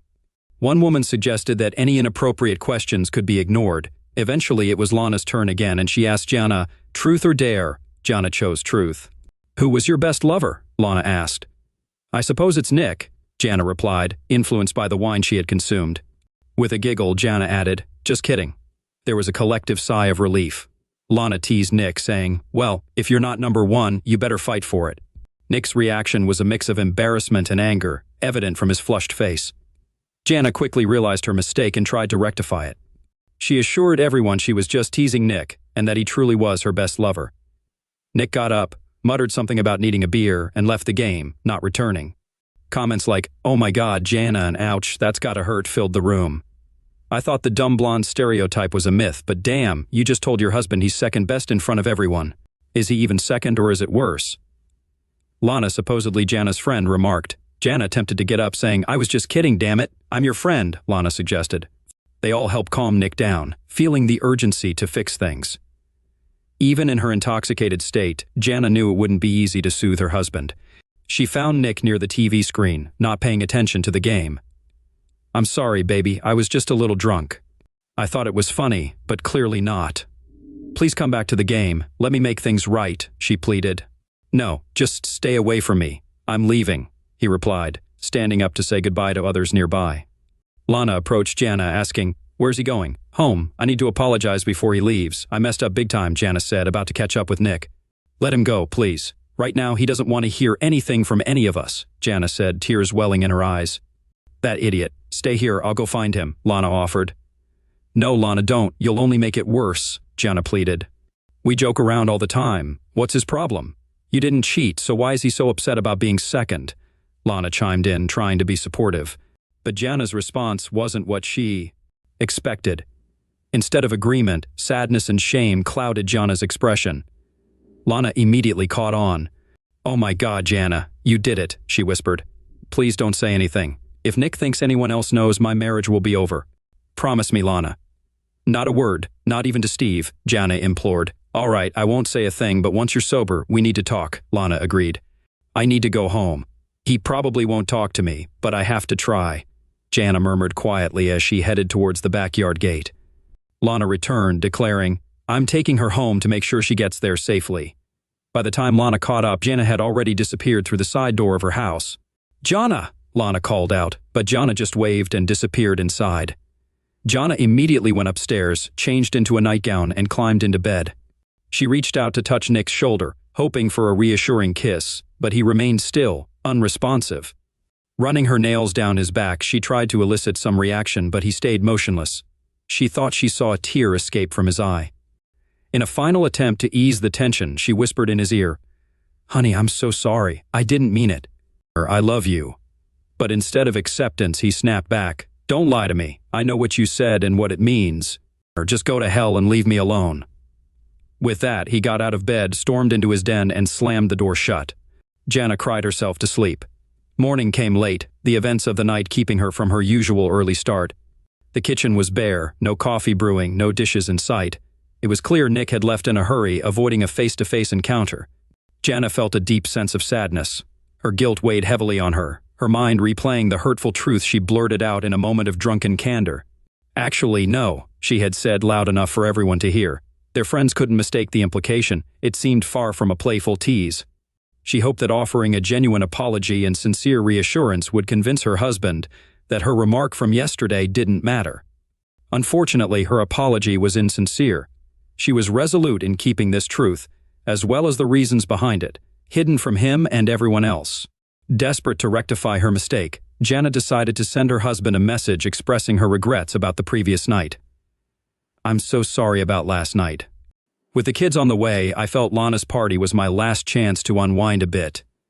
Admitting I went too far is an understatement. I was so out of it that I thought my behavior was amusing, maybe even playful. I believed I was teasing you, my dear hubby, as any wife would. But the look on your face made it clear I'd made a mistake. Lana chiming in with her own remarks is just her personality. She's unaware of our history and probably meant it in jest. You know she holds you in high regard. Please don't blame her, baby. That's not what I intended. You're the best to me in every way. Forgive me for acting foolishly under the influence, failing to realize how my misguided attempt at humor could hurt you, my beloved. I love you with all my heart. Please come home or at least call me. I love you. With the coffee brewed, Jana sat at the table, holding her head in her hands. She repeatedly questioned aloud why she had said something so foolish. Her phone rang briefly, raising hope that it was Nick, but it turned out to be Lana. Jana initially ignored the call, but Lana called again shortly after, prompting Jana to answer. This conversation was inevitable. Yes, Lana, what's going on? Jana asked. Last night you started to tell me something and then stopped. It's not like Nick to react that way over an innocent joke, Lana said. No, it's not what you think, Jana replied slowly. I'm coming over, Lana decided. No, that's not a good idea, Jana protested. Just put on the coffee. I'll be there in 10 minutes, Lana instructed, not waiting for a response before hanging up. 7 minutes later, Lana walked in through Jana's side door to find a cup of coffee waiting for her on the table, made just the way she liked it. All right, spill it, Lana demanded. Lana, I can't. How long have we been best friends? Haven't I always had your back? Jana pleaded, overwhelmed with guilt and needing someone to confide in. First, swear to me you'll never breathe a word of this to anyone, not even Steve, Jana insisted. Jana, I swear I won't tell a soul. This stays between us. Swear on your children's lives. Oh Lord, what have you done, baby? All right, I swear. I swear on my children's lives I won't breathe a word of this to anyone, Lana vowed, making a solemn promise. This happened 5 years ago, even before we moved here. The insurance company I worked for had a great year and threw a Christmas party a few days before the 25th. Nick was supposed to attend, but his brother had a small fire at his house, causing chaos. My husband and his truck were called to help. Despite my insistence that I didn't need to go, Nick urged me to enjoy myself with my colleagues while he went to assist his brother. I felt obligated not to miss out since I was the executive overseeing this year's holiday parties, including cleanup and office restoration afterward. I prayed that I had insisted on helping with the fire damage instead of getting ready for the party. I hesitated initially. I wanted to make my husband proud. The skimpy black dress, daring bra, and thong were meant to impress and show off as the hot wife. The outfit choice puzzled me since I didn't consider alternatives. My first mistake was deciding I still wanted attention from other men and wearing a provocative outfit. Even though Nick might be annoyed seeing how I dressed for the party, especially since I was going alone with a coworker. Got it, Lana exclaimed. Lana quickly caught on, particularly with a coworker, Jana reiterated. It was all much worse. All right, spill it, girl. Tell me everything from the beginning, every detail, Lana demanded. Okay, damn, I've never said this out loud before. The party was typical. Everyone was merry, drinks were flowing, and some guys were taking advantage of single women under the mistletoe. As the night progressed, I found myself in the company of single girls, which wasn't surprising since my husband wasn't there and I was dressed provocatively. I realized what they were up to and should have put a stop to it, but I was already tipsy and relishing the attention. 2 guys in particular, Mark and Jake, kept pushing me to loosen up. They often made suggestive remarks, and to my shame, I sometimes responded in kind. Looking back, I understand I was too flirtatious with men at that time, and I regret not considering the consequences sooner. They kept urging me to do things that wouldn't pass my husband's approval. I knew what I was doing, and worse, I convinced myself that a little fun wouldn't hurt. After all, Nick would never find out, right? They led me to places where others couldn't see. The liberties I permitted escalated as the kisses grew more intense, and over time, my morals eroded. Their boldness increased as they realized my symbolic resistance vanished, especially when the likelihood of being caught decreased. Concealed from prying eyes, the men freely groped my body, and I encouraged them, fully aware of it. Worse, they knew it too. It was finally time to send everyone home. As the one in charge, it fell on me to usher them out, albeit after they assisted in cleaning up. With the place looking fairly restored, I switched off the lights and locked the main room before heading to my office to retrieve my belongings, purse, phone, and car keys. However, I hesitated for a moment, realizing I had likely crossed all permissible boundaries. Designated drivers were arranged for everyone except me, since Nick was supposed to be mine. The only viable solution for the evening was to call a taxi. Upon opening the door to my office and reaching for the switch, Mark seized my hand, preventing me from turning on the bright overhead light that could signal someone was inside. "Let's continue," he said, kissing me on the lips. Initially startled, I began to reciprocate. At that moment, a pair of arms enveloped me from behind, cupping both my bosom, while a firm hardness pressed against my clothed backside. It was Jake. As he began to rub against me, Mark took my face in his hands and kissed me deeply. Clearly intoxicated, their caresses aroused me greatly. Unfortunately, thoughts of my husband were far from my mind. I was too lost and consumed to consider the betrayal. "Looks like some bad guys want to play," I muttered, stuttering slightly. "We were hoping you'd say that," Jake responded, reaching out to switch on the desk lamp for sufficient light without revealing our presence to the outside world. Mark then closed and locked the office door. "I need to stress something here, something I doubt anyone, even you, would believe, but I swear to God it's the absolute truth. When I said I wanted to play, I didn't mean to have lovemaking with them." "You're right about that. Convincing anyone, especially Nick, will be near impossible," I explained. "Hell, the chances of anyone but me believing it are slim to none," Lana chimed in. "I know. I'm fully aware of that, but I need you to believe me. I really, really need you to believe me." "All right, baby, I believe you. I've seen firsthand how a little drink can make someone rationalize things like that," Lana reassured. "I just thought we'd keep kissing and fooling around while the door was locked. The only thing visible from outside is if the main light is on, so I figured I could have some gentle fun without any risk." I know how foolish it sounds now. Damn, I wish I could turn back time, Lana. I don't know if you've ever had two men try to seduce you, but the intensity of that feeling was overwhelming. Jana paused. "Actually, since we're sharing confessions, I have something to add later, but please continue," Lana interjected. "Okay." Despite my resistance, Mark continued kissing me, and I was so absorbed in him that I forgot about Jake until I heard his zipper. My dress rode up, and Jake almost had my rear exposed. Meanwhile, Mark took advantage of the situation too. That was the moment it dawned on me that these two were going to have their way with me. Well, there was a lot of groping first, but then the clothes started coming off. "Yours or theirs?" Lana asked, intrigued by her friend's tale. "Both," Jana continued. "The sensation of two men undressing you while consumed by desire was beyond anything I'd imagined." I weakly protested, saying, "No, I can't do this, no, I'm married," but within moments all I had left was a thong and heels. Being pleasured by two men was the most erotic experience of my life, but what came next surpassed it. They didn't want to stop, and I was in ecstasy. How could anyone compete with such an experience? We were so caught up that it didn't take long until we all reached the peak. It was the best lovemaking I'd ever had.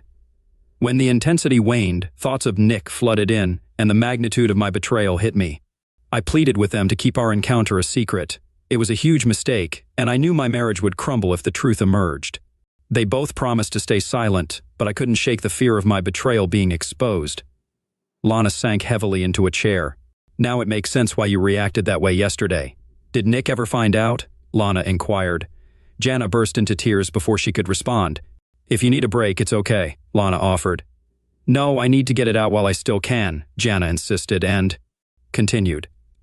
"I think they were both shaken by how upset I was, so they sincerely promised to keep my secret." That night, I avoided Nick. It was well past midnight when he returned home from helping his brother. The following days were tense.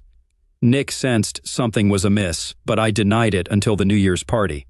I wanted to move past it, but I had committed to supervising this year's holiday parties, and I couldn't give Nick any reason to question my reluctance to attend.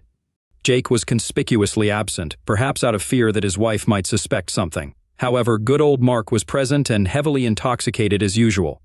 With his reputation as a player, I still can't comprehend how I allowed him, of all people, to come near me. Throughout the evening, I attempted to avoid Mark. But as the night progressed, and he grew increasingly intoxicated, he became uncomfortably familiar with me. So much so that my secretary Cindy pulled me aside and cautioned, "Be careful, your husband is here this time." Her emphasis on "this time" did not escape my notice. My God, how many people suspect something? I tried to keep my distance from Mark, but by the end of the night, he seemed determined to flaunt my discomfort in front of my husband. When Nick went to the bar for some drinks, Mark seized the opportunity to approach me, grabbed my hand and insisted, "Come on, baby, you haven't danced with me yet." Panicked, I emotionally refused. As Nick returned from the bar with our drinks, Mark remarked, "You weren't so resistant at the Christmas party," gripping my hand, attempting to coax me into dancing with him. I recoiled and demanded Mark remove his hands from me. I was terrified, unsure of how much Nick had overheard. An embarrassed expression crossed my husband's face, quickly replaced by anger. In an effort to defuse the situation, I informed Mark that the bar was closing. However, he insisted on another drink. With Cindy nearby, I shot her a pleading look and signaled for her to take my place. Understanding my predicament, she gestured toward my husband, and then toward the door. I managed to usher Nick out before any further trouble ensued. I assured my husband that Mark was simply intoxicated, and I was relieved that Nick didn't escalate the situation as he easily could have. Back at home, Nick inquired, "What happened?" I attempted to dismiss it, blaming Mark's excessive drinking. However, Nick warned me that if Mark ever approached me again, he would take drastic measures. At breakfast, Nick was still mulling over the events of the previous night and questioned me about what had occurred. Cindy swiftly interjected, asking how she could have handled Mark better than me. Nick then pressed further, questioning why I had behaved strangely at the last party and if I felt guilty about something. He pieced it together, realizing that Mark being drunk couldn't explain his remarks. It was clear he didn't buy the excuse, and pressed me once more, this time with greater intensity. "Well, what happened at the Christmas party?" Feeling dejected, I broke down and confessed that I had gotten drunk and engaged in inappropriate behavior without going into specifics. Then Nick looked me straight in the eye and asked, "Did you have lovemaking with him?" He saw it in my eyes and grasped it even before I answered. There was no point in denying it, so I admitted that I had consumed too many drinks and felt ashamed that I had allowed it to happen. He was furious but didn't press for details, and I refrained from elaborating. Nick left me that day and refused to speak to me. We remained apart for 3 months without any communication. It was agonizing for me until he agreed to start conversing with me again. I pleaded with him at every opportunity to take me back, even suggesting an open hall pass to even the score. Eventually, he agreed to counseling. After several months of therapy, I began to sense that Nick was seeking a path to repair our marriage. I was elated that he seemed willing to reconcile, and I was determined to do whatever it took to salvage our relationship. I anticipated that he would inquire for more details, and I was terrified of what revealing the whole truth would do to him. But to my relief, he refrained from asking those questions. I was overjoyed that I didn't have to choose between lying and revealing the truth, although I realized that withholding the full story is essentially lying by omission. Ultimately, he agreed to reconcile, pledging to do everything possible to forgive me. However, there were conditions. Firstly, I had to sign a postnuptial agreement stipulating that I would receive minimal assets in the event of another infidelity. Another condition was that I resign from my job and we relocate. Additionally, he surprised me by presenting his own hall passes. Although I had suggested it in my desperation for him to agree without probing further, I signed an agreement granting him a couple of hall passes. I believe he needed them more to rebuild his bruised ego than anything else, as I doubt he ever used them. So I agreed to everything, including moving away from our friends and family, all to win back my husband. Fortunately, he was able to secure a lateral transfer in his company, and my background in insurance facilitated my job search. That's when we moved here. I never had to confess the full truth about my betrayal to him, and I remained faithful from then on. I'm sure you understand why I fear that if he knew everything, he would divorce me. That's why my mistake last night could potentially be disastrous. I must stick to the narrative that it was a tasteless joke misunderstood only by him, and that he is unequivocally the best thing in my life. Jana paused, letting her narrative sink in. My goodness, did you have a bacchanalia? I fantasized about that. Tell me again, how was it? Lana asked. Eagerly, reveling in her friend's actions without grasping the peril it posed to the marriage. Damn it, Lana, I nearly lost my husband and I'm still at risk. Then, after a significant pause, Jana confessed, it was the most thrilling carnal encounter of my life. She added solemnly, I can never let Nick discover the truth, never. Okay, I understand why you'd say that. I also get that no man can compete with two. It beats my dirty story, Lana added. What did you do? Jana inquired. Okay, I need you to swear to me too. This stays between us. Steve would probably kick me out, Lana asserted, locking eyes with Jana. We have a pact. Nothing spoken here will ever be disclosed to anyone else. Jana reciprocated their mutual trust and then urged her friend to divulge. All right, it's your turn to spill everything, Lana initiated her narrative. Both of us. I've never vocalized this before either. We were planning a party with coworkers coming over for a swim and barbecue. That evening, Steve called me with an urgent issue regarding one of their major accounts. He personally managed this client and would be at least 3 hours late returning home. Ron, Steve's business partner, took it upon himself to step in for Steve and came over under the pretense of assisting me with preparations. He knew their key client had hired Steve, and that Steve needed to personally attend to matters at this client's office, which was about an hour and 10 minutes away each way.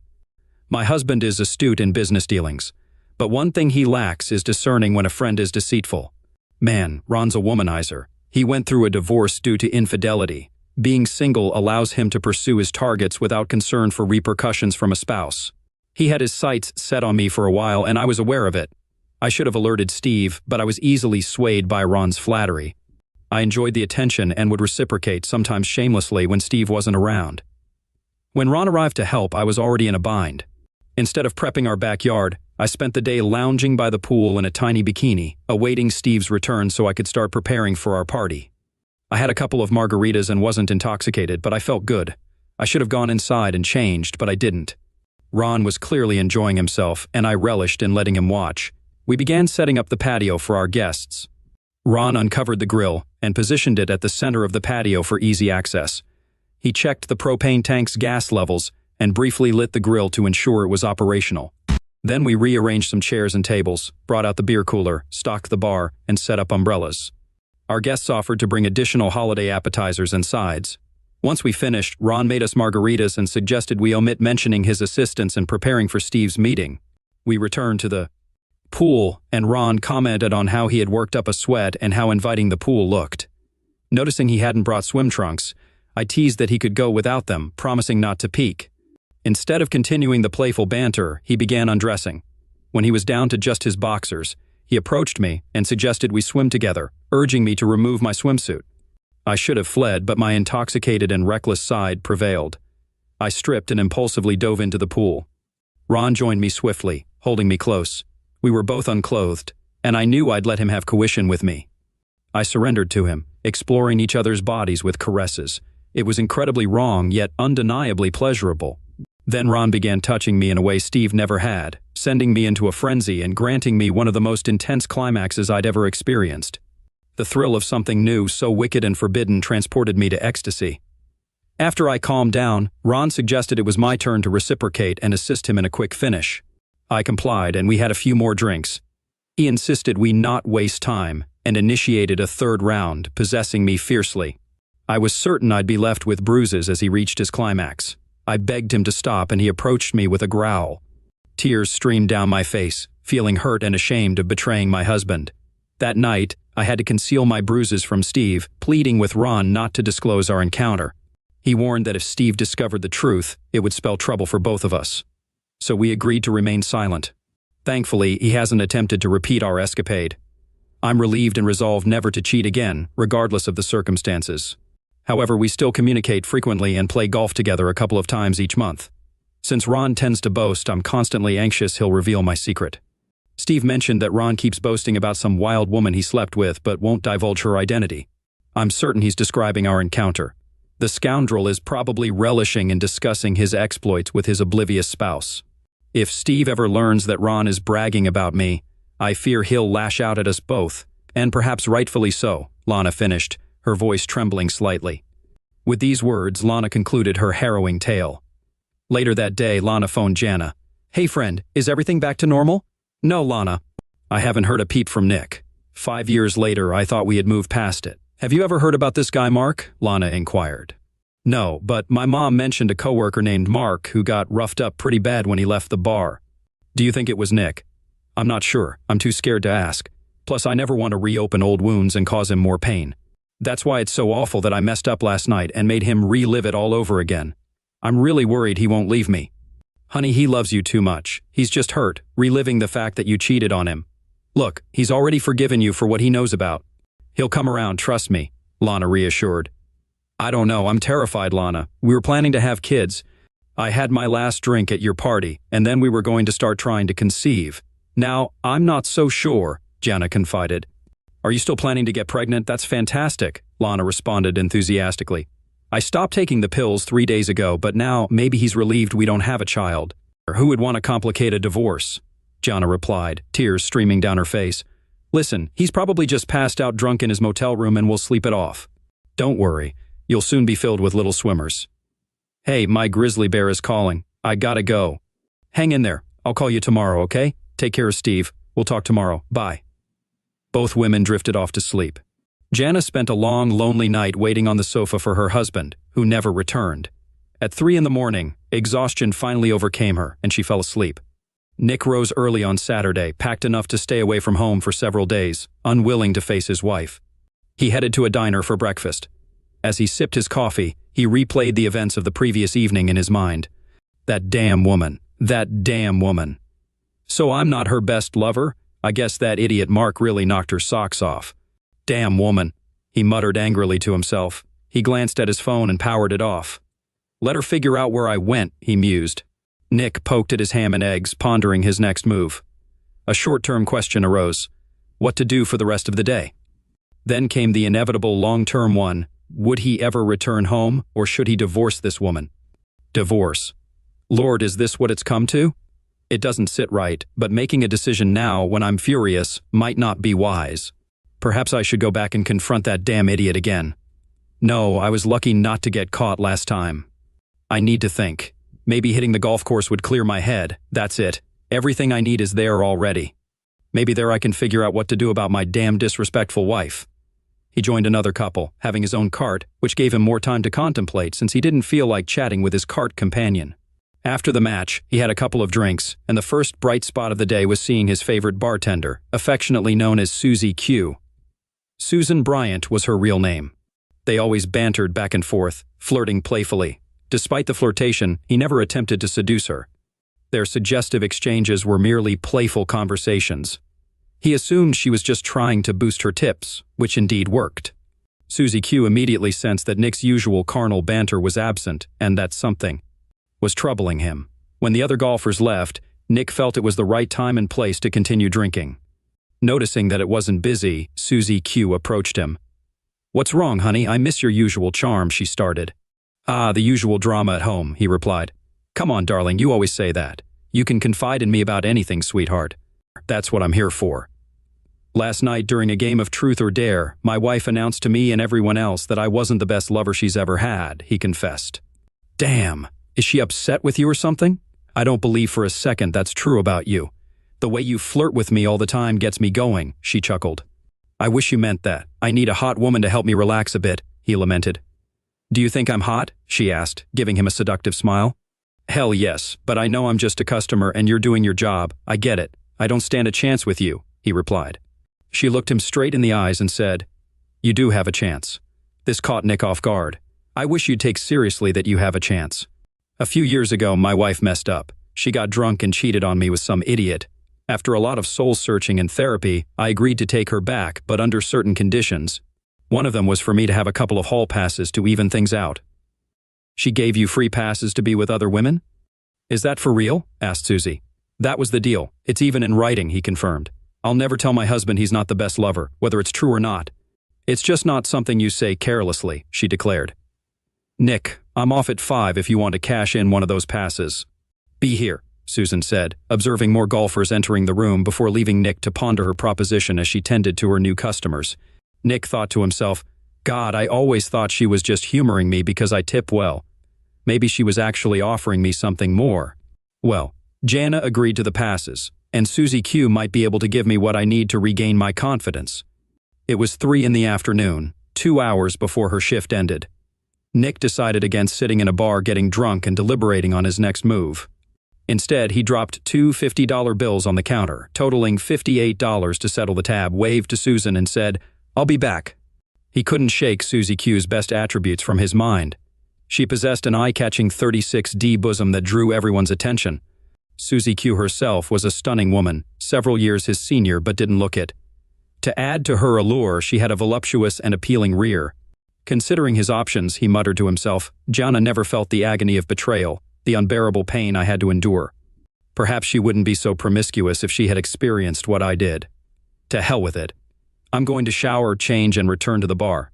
At 5 to see if Susie Q is serious or not. At 4:45 p.m., Nick returned to the bar, and Susie couldn't help but smile broadly. She poured him a whiskey and cola, placing it in front of him, and remarked, After that last tip, this one's on me. She added, Bill's here to take over the bar. Just give us a moment to close out the register and I'll be ready to go. I'm famished. Any ideas on where we'll dine? As she prepared to leave, Nick phoned and reserved a table at one of the city's finest restaurants. During dinner, he attempted to steer the conversation toward Susie, but she sought a more thorough explanation of why he chose to ask her out. He divulged everything he knew. She revealed only that she was divorced, had been a flirtatious wife, and that this contributed to the demise of her marriage. After dinner, they ventured to a dance club, had a few drinks, and danced. During the third dance, with her holding him tightly, she proposed, "Listen, I understand you're trying to be a gentleman, not rushing straight into bed, but I've made my intentions clear. How about we leave here together?" Without further debate, the bill was settled, and they headed to her apartment. "Care for a drink while I slip into something more comfortable?" she inquired. Nick simply smiled and accepted her offer. As she disappeared into the bedroom, his breath caught in his throat. He managed to utter, "My God, you're stunning." She emerged wearing a Steelers jersey and nothing else. She reached up, placing her hands on the back of his head, drawing him into a passionate kiss. "I'm glad you approve," she murmured as she guided his hand to her most carnal area. Susie led him toward the bed, kissing him fervently and disrobing him along the way. "Would you consider staying the night? We need some extra time, as I hope you'll explore every carnal possibility," she purred seductively, reclining on the bed. They passionately caressed and stimulated each other. He had never encountered a woman who derived such pleasure from pleasuring a man. They reached climax simultaneously. "Did you enjoy yourself?" she inquired. "It was incredible, truly amazing," he replied, struggling to find the right words to encapsulate the experience. "I'm thrilled you had a good time, but the same rule applies to guys. Promise me, never tell your woman she's not the best," she added. Nick chuckled. "Got it. Lie down, I'll grab us some glasses. We'll regroup, then I'll sort you out again," she instructed. Her flawless bare backside swayed enticingly as she returned to the kitchen. Nick couldn't help but be mesmerized by her seductive movements. After allowing him time to recover, Susie began gently massaging his entire body. This round lasted a bit longer, which suited them both just fine. They reached their climax once more. "Did you ever imagine we'd end up here?" she inquired. "No, never." "Well, maybe I fantasized about it, couple of times while Jana and I were carnal, but it felt a bit awkward. Usually after a day on the field and some playful banter, I'd be in the shower at home, thinking about this," he confessed, nodding toward her impressive bosom.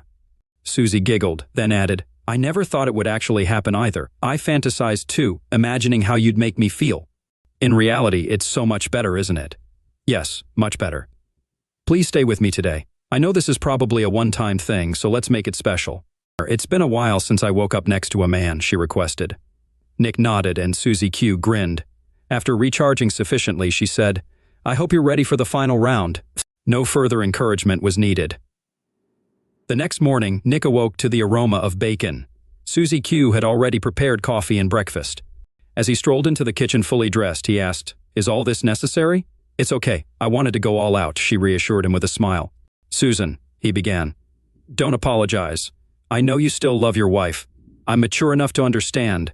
I wanted you just as much as you wanted me last night," she interjected, cutting off his apology. "Besides," she continued, "I'm not cut out for monogamous relationships, which is actually why I got divorced." "I thought it was your husband that—" "He was the biggest fool alive," Nick replied. "He was basically an idiot and had issues with being faithful, but he had his moments. We mutually decided we didn't want to be married." "But that's not your style, is it?" she asserted more than asked. "No, it's not. Look, I need to head home and have a serious talk with my wife." "I'm fine, really. I thoroughly enjoyed last night," she assured him.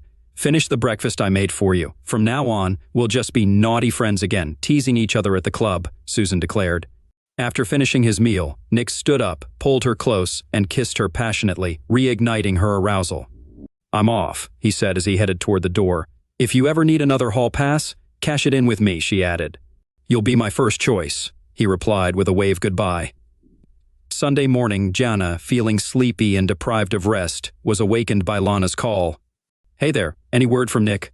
"No, Jana. Sorry, we haven't heard anything either. Steve's starting to ask questions. He thinks Nick's reaction was too intense for just some teasing." "You didn't mention it, did you?" "Please tell me you didn't," Jana pleaded. "No, I promise. Don't worry, I won't breathe a word. It's probably just a hangover." "Try not to stress too much," Lana reassured her. "Easier said than done." "Did he pack clothes or a shaving kit?"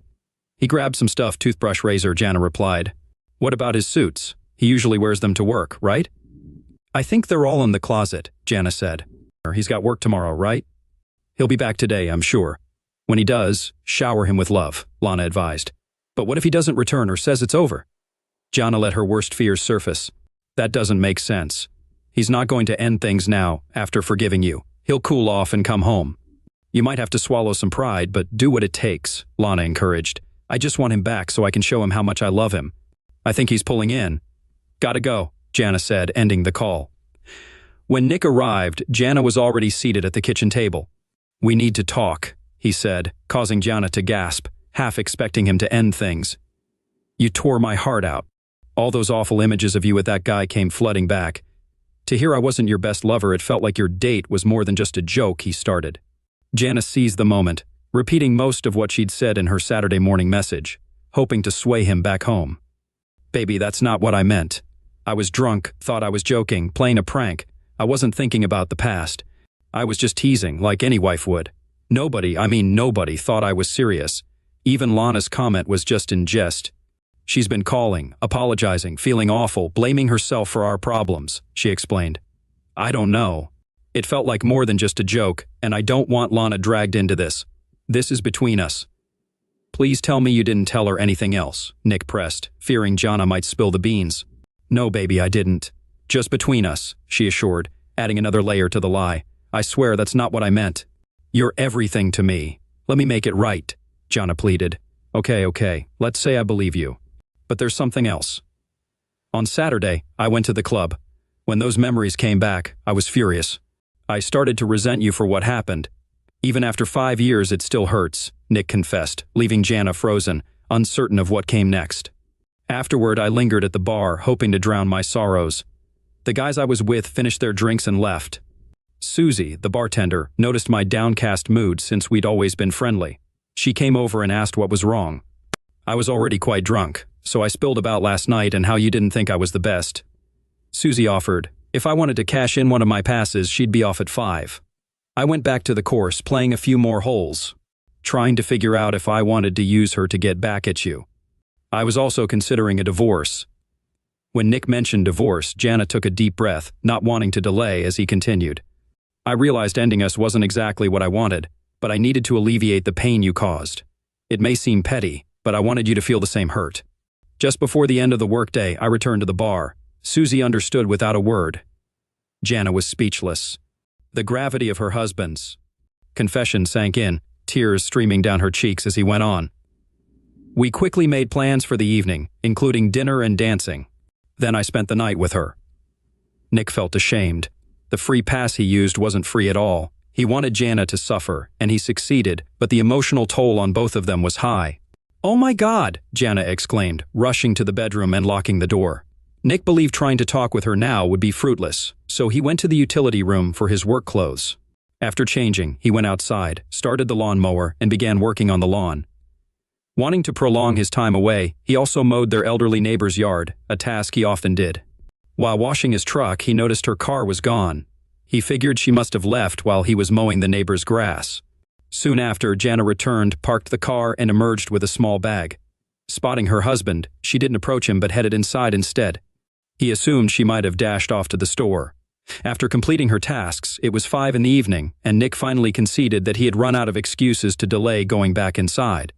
Jana was in the kitchen, seemingly preparing dinner, her eyes betraying hours of tears. Did you go to the store? I saw you with the bag, Nick inquired. No, just some things from the pharmacy that I left in the car yesterday while I was out searching for you. Where were you? He persisted. It doesn't matter, she replied. It does matter, he pressed on. I went to your golf club. I wanted to talk to her, Susan, Jana confessed. Jana, that's not going to happen, Nick reassured her. Then she confessed she wasn't keen on being exclusive herself. She also mentioned she was certain you were in love with me. I love you, Nick affirmed. That's not the issue, he added. She also asked if I truly said you weren't my best ever in front of our friends. When I nodded, she questioned whether I was in my right mind to say something like that, or just being foolish. I told her I meant it as a joke. She said there's nothing funny about that, especially in front of friends. Damn, are you ready for her advice? When I said yes, she shared a couple of insights.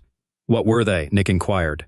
I can't disclose it. It's a secret pact among women, Jana replied, a smile finally breaking across her face.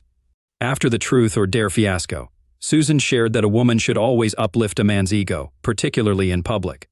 Tell him, and others too, that he's the strongest, the most handsome, the smartest, and tops the list as the best lover in the world. Just like you love to hear that you're the smartest, most beautiful, hottest, most loving wife there is. It doesn't have to be entirely true. It's his belief that you see him that way that matters. He wants to be your hero. Let him. Yes, and one more thing. Look at him with adoration in your eyes. I'm just saying, don't let him know our secret, or it will only make things worse, she added with a sly smile. Baby, I'm at a loss for words, Nick began, attempting to steer the conversation back to civility. Before anything else is said, answer me. Do you still want to stay married? I love you, and I'm certain I want us to remain together. But Friday shattered me, nearly as much as it did 5 years ago. My ego needed a boost, and fueled by drinks on Saturday, my wounded pride led me to exploit the promise you made when we agreed to stay married. I understand what I promised. 5 years have gone by, and I thought we no longer needed to settle the score. Baby, he started, but Jana cut in. No, don't apologize. I made this agreement. I just didn't anticipate how much it would hurt if you chose to act on it. Nikki, I'm so sorry for causing you this unbearable, enduring pain. I feel awful imagining you in her bed, doing to her what should only be done with me. This mess we're in is my fault. I have to own up to it. I'll accept the consequences of my mistake. I just want to remain your wife. Instead of a verbal response, Nick opened his arms and Jana rushed into them, embracing him desperately. Nikki, are we okay now? I agreed to a few hall passes, but I don't think I can handle it if you're going to continue with this bartender. Only you know the answer for sure, since I never asked for details about when it happened. I was too devastated to ask at the time, even during our counseling sessions. I didn't inquire if there was more. I suppose I didn't want to know if it was worse than what I already knew, the thing I was going to divorce you over. I wanted your actions to be a forgivable mistake. Was there more to it than I already know? Jana gasped, struggling to maintain composure and avoid breaking down. She mentally weighed each possible answer and its potential consequences. Was there more? What haven't you told me? Nick asked, his tone irritated yet tinged with fear. The moment of truth had arrived. Jana confessed to her drinks-induced, lust-driven bacchanalia, which provided her with the most fulfilling carnal experience of her life, that she cheated with 2 men, not just one. She was certain that revealing this fact would likely lead to losing her husband, or she must summon every ounce of strength, look him squarely in the eye, and lie convincingly.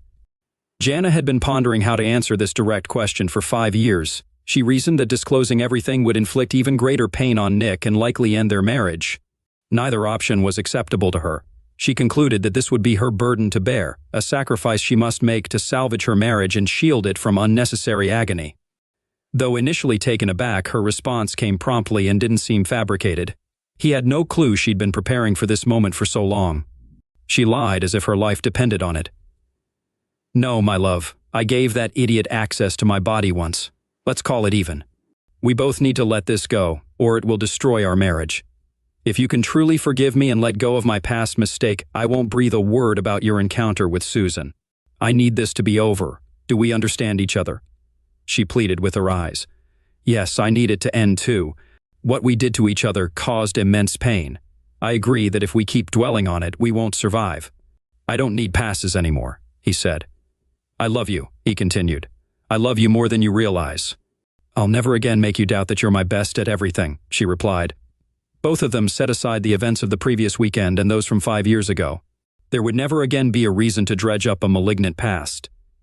In the days following their reconciliation, best friends Jana and Lana continued to confide in each other. They both agreed they needed to bury the truth of the past for their marriages to thrive. They pledged to never speak of their past indiscretions or their consequences again. An unexpected outcome of Jana and Nick's conflict was that Lana woke up to the dangerous path she was on, and it scared her. She intentionally changed her interactions with other men. Steve noticed the change in Lana's behavior and questioned her about it. She explained that she realized she had been taking him for granted and was determined to fix their relationship. Steve also noticed an increase in the frequency and intensity of their carnal encounters. Was Susie Q's wise advice passed on to Lana? 3 months after their reconciliation, Jana's birth control failed, and she became pregnant. Nick was overjoyed. Their new chapter as a loving family began without looking back. A year after the truth or dare incident, Ron got blackout drunk while golfing with Steve and revealed his affair with Lana. Steve's reaction was immediate. He punched Ron, knocking him to the ground. Ron's golf bag was thrown off the cart, leaving him on the 16th tee. Returning home, Steve confronted Lana, who immediately confessed and begged for forgiveness. Steve moved out for several months, weighing his options. Ron and Lana had agreed that it would be detrimental if Steve found out about the affair. Ron accepted a settlement from Steve, regretting his actions. Lana's ordeal scared Gianna, but Lana managed to survive the divorce and start anew as a single mother. Years later, Lana met a man she had previously encountered at a work convention.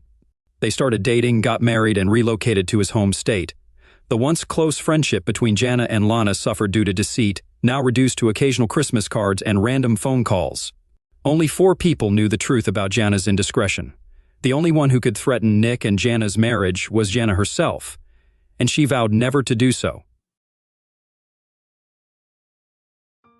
I've been getting closer to my stepson lately, something I never imagined would happen.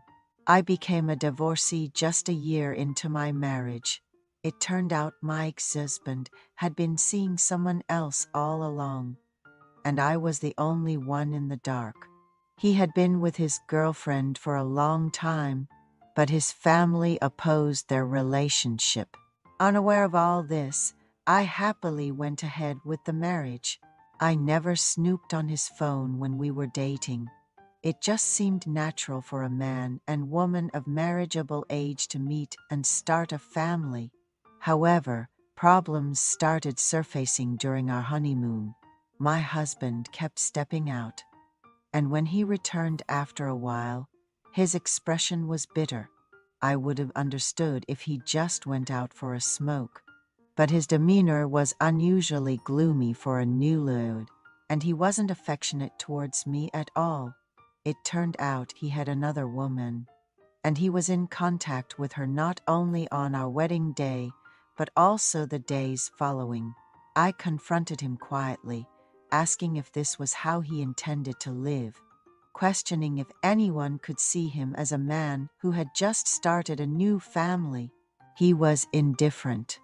Yeah, I don't think I can forget her. He agreed to a divorce without any fuss, and without any regrets, I packed my bags and left. Since then, I had trouble trusting men.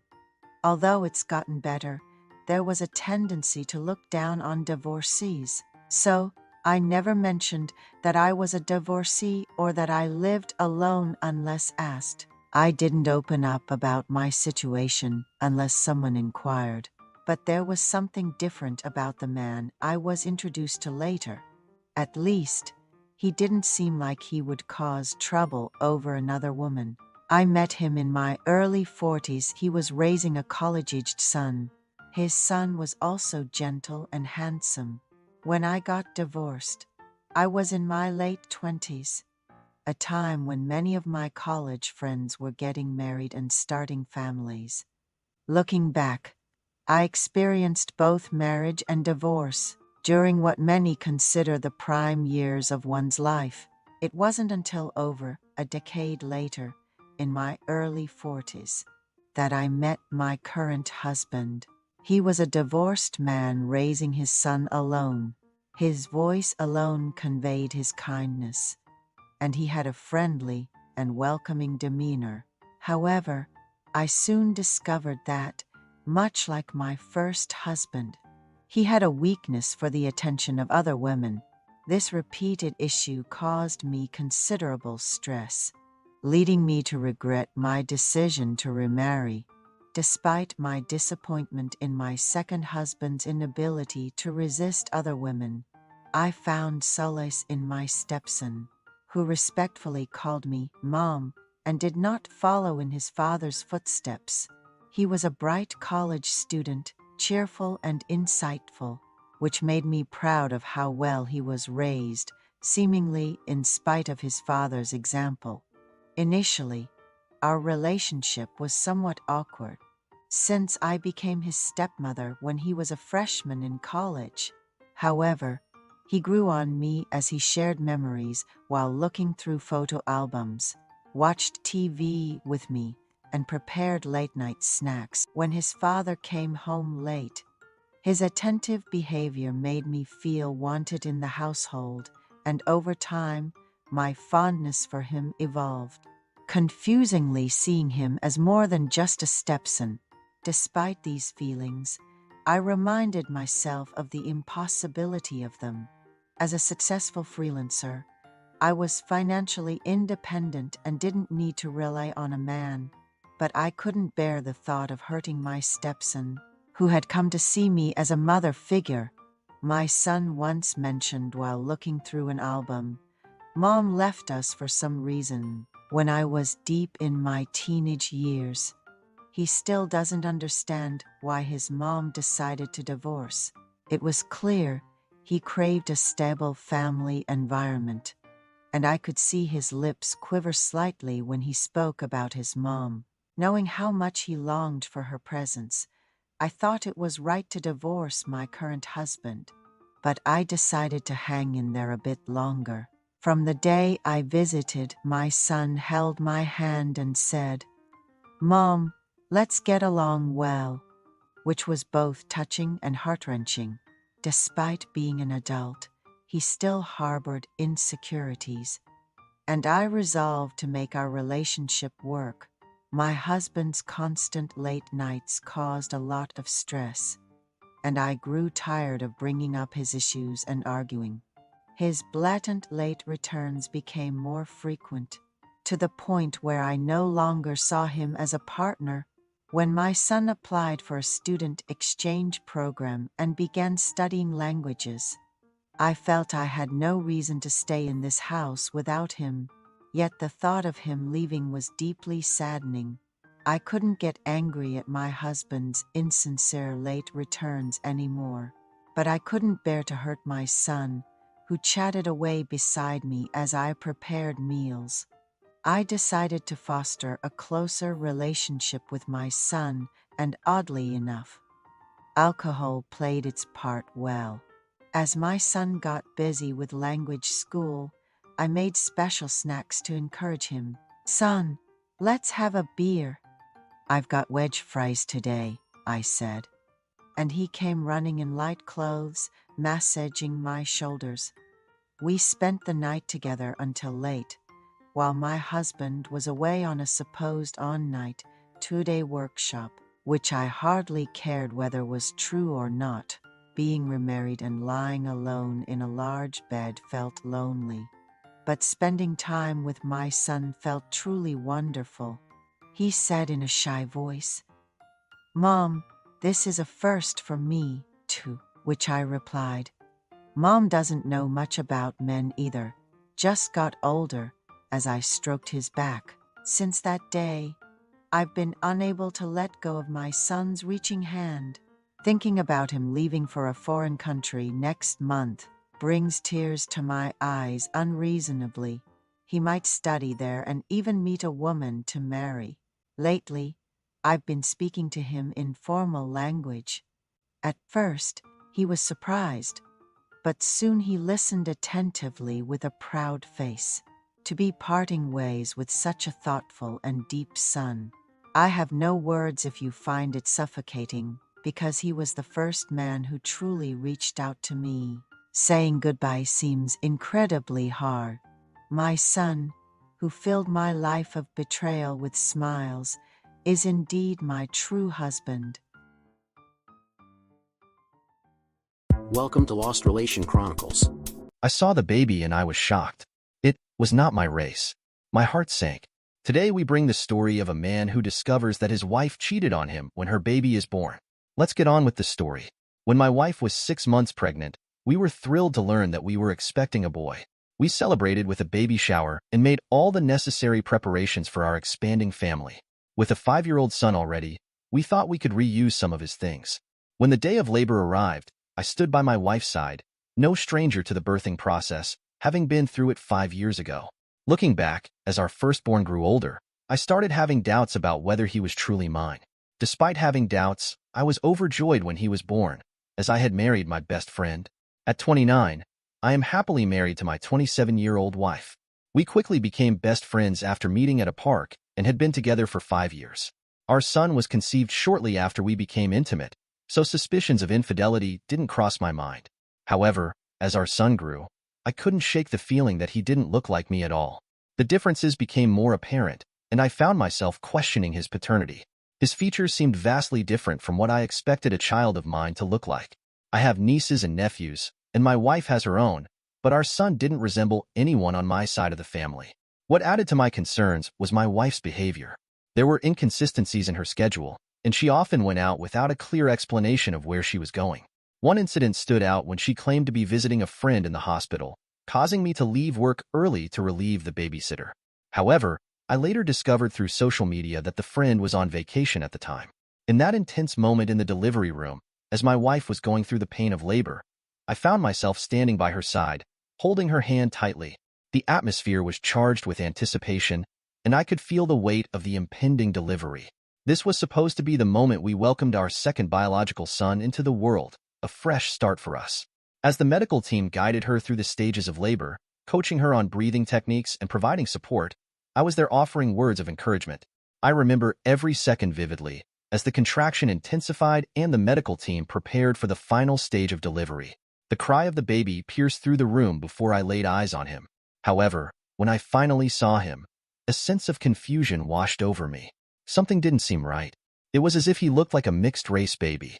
Oddly, all the medical staff, except for the doctor, acted like everything was normal.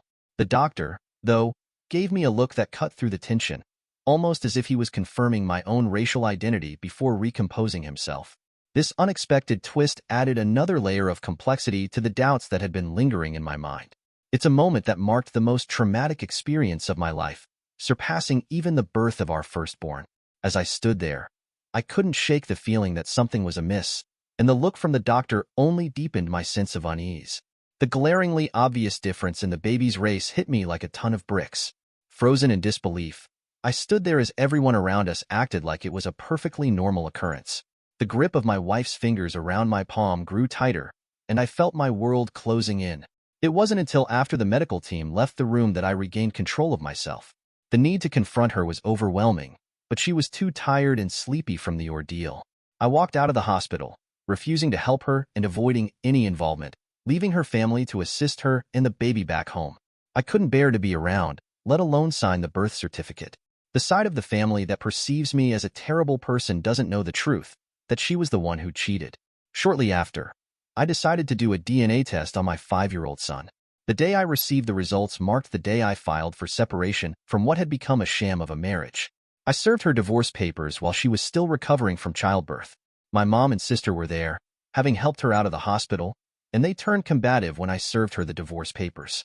They called me a deadbeat and an irresponsible father, following me around the house, attempting to provoke a violent reaction. I knew their game, to incite violence so they could use it against me in the divorce process. Up until that point, I had been a devoted father to her son, loving him with all my heart. But now, seeing him fills me with disdain. Disdain for the 5 years I wasted, and disdain for not trusting my instincts. Now, I'm left with virtually nothing. People call me a monster for leaving my son, but they don't know the whole story. I packed a few clothes and stayed at an extended stay hotel, biding my time until I found an apartment. I left everything, even my furniture, behind with her. Moreover, she contributed some of it, but I'd rather she have it all. I don't want anything from my old life that might remind me of her.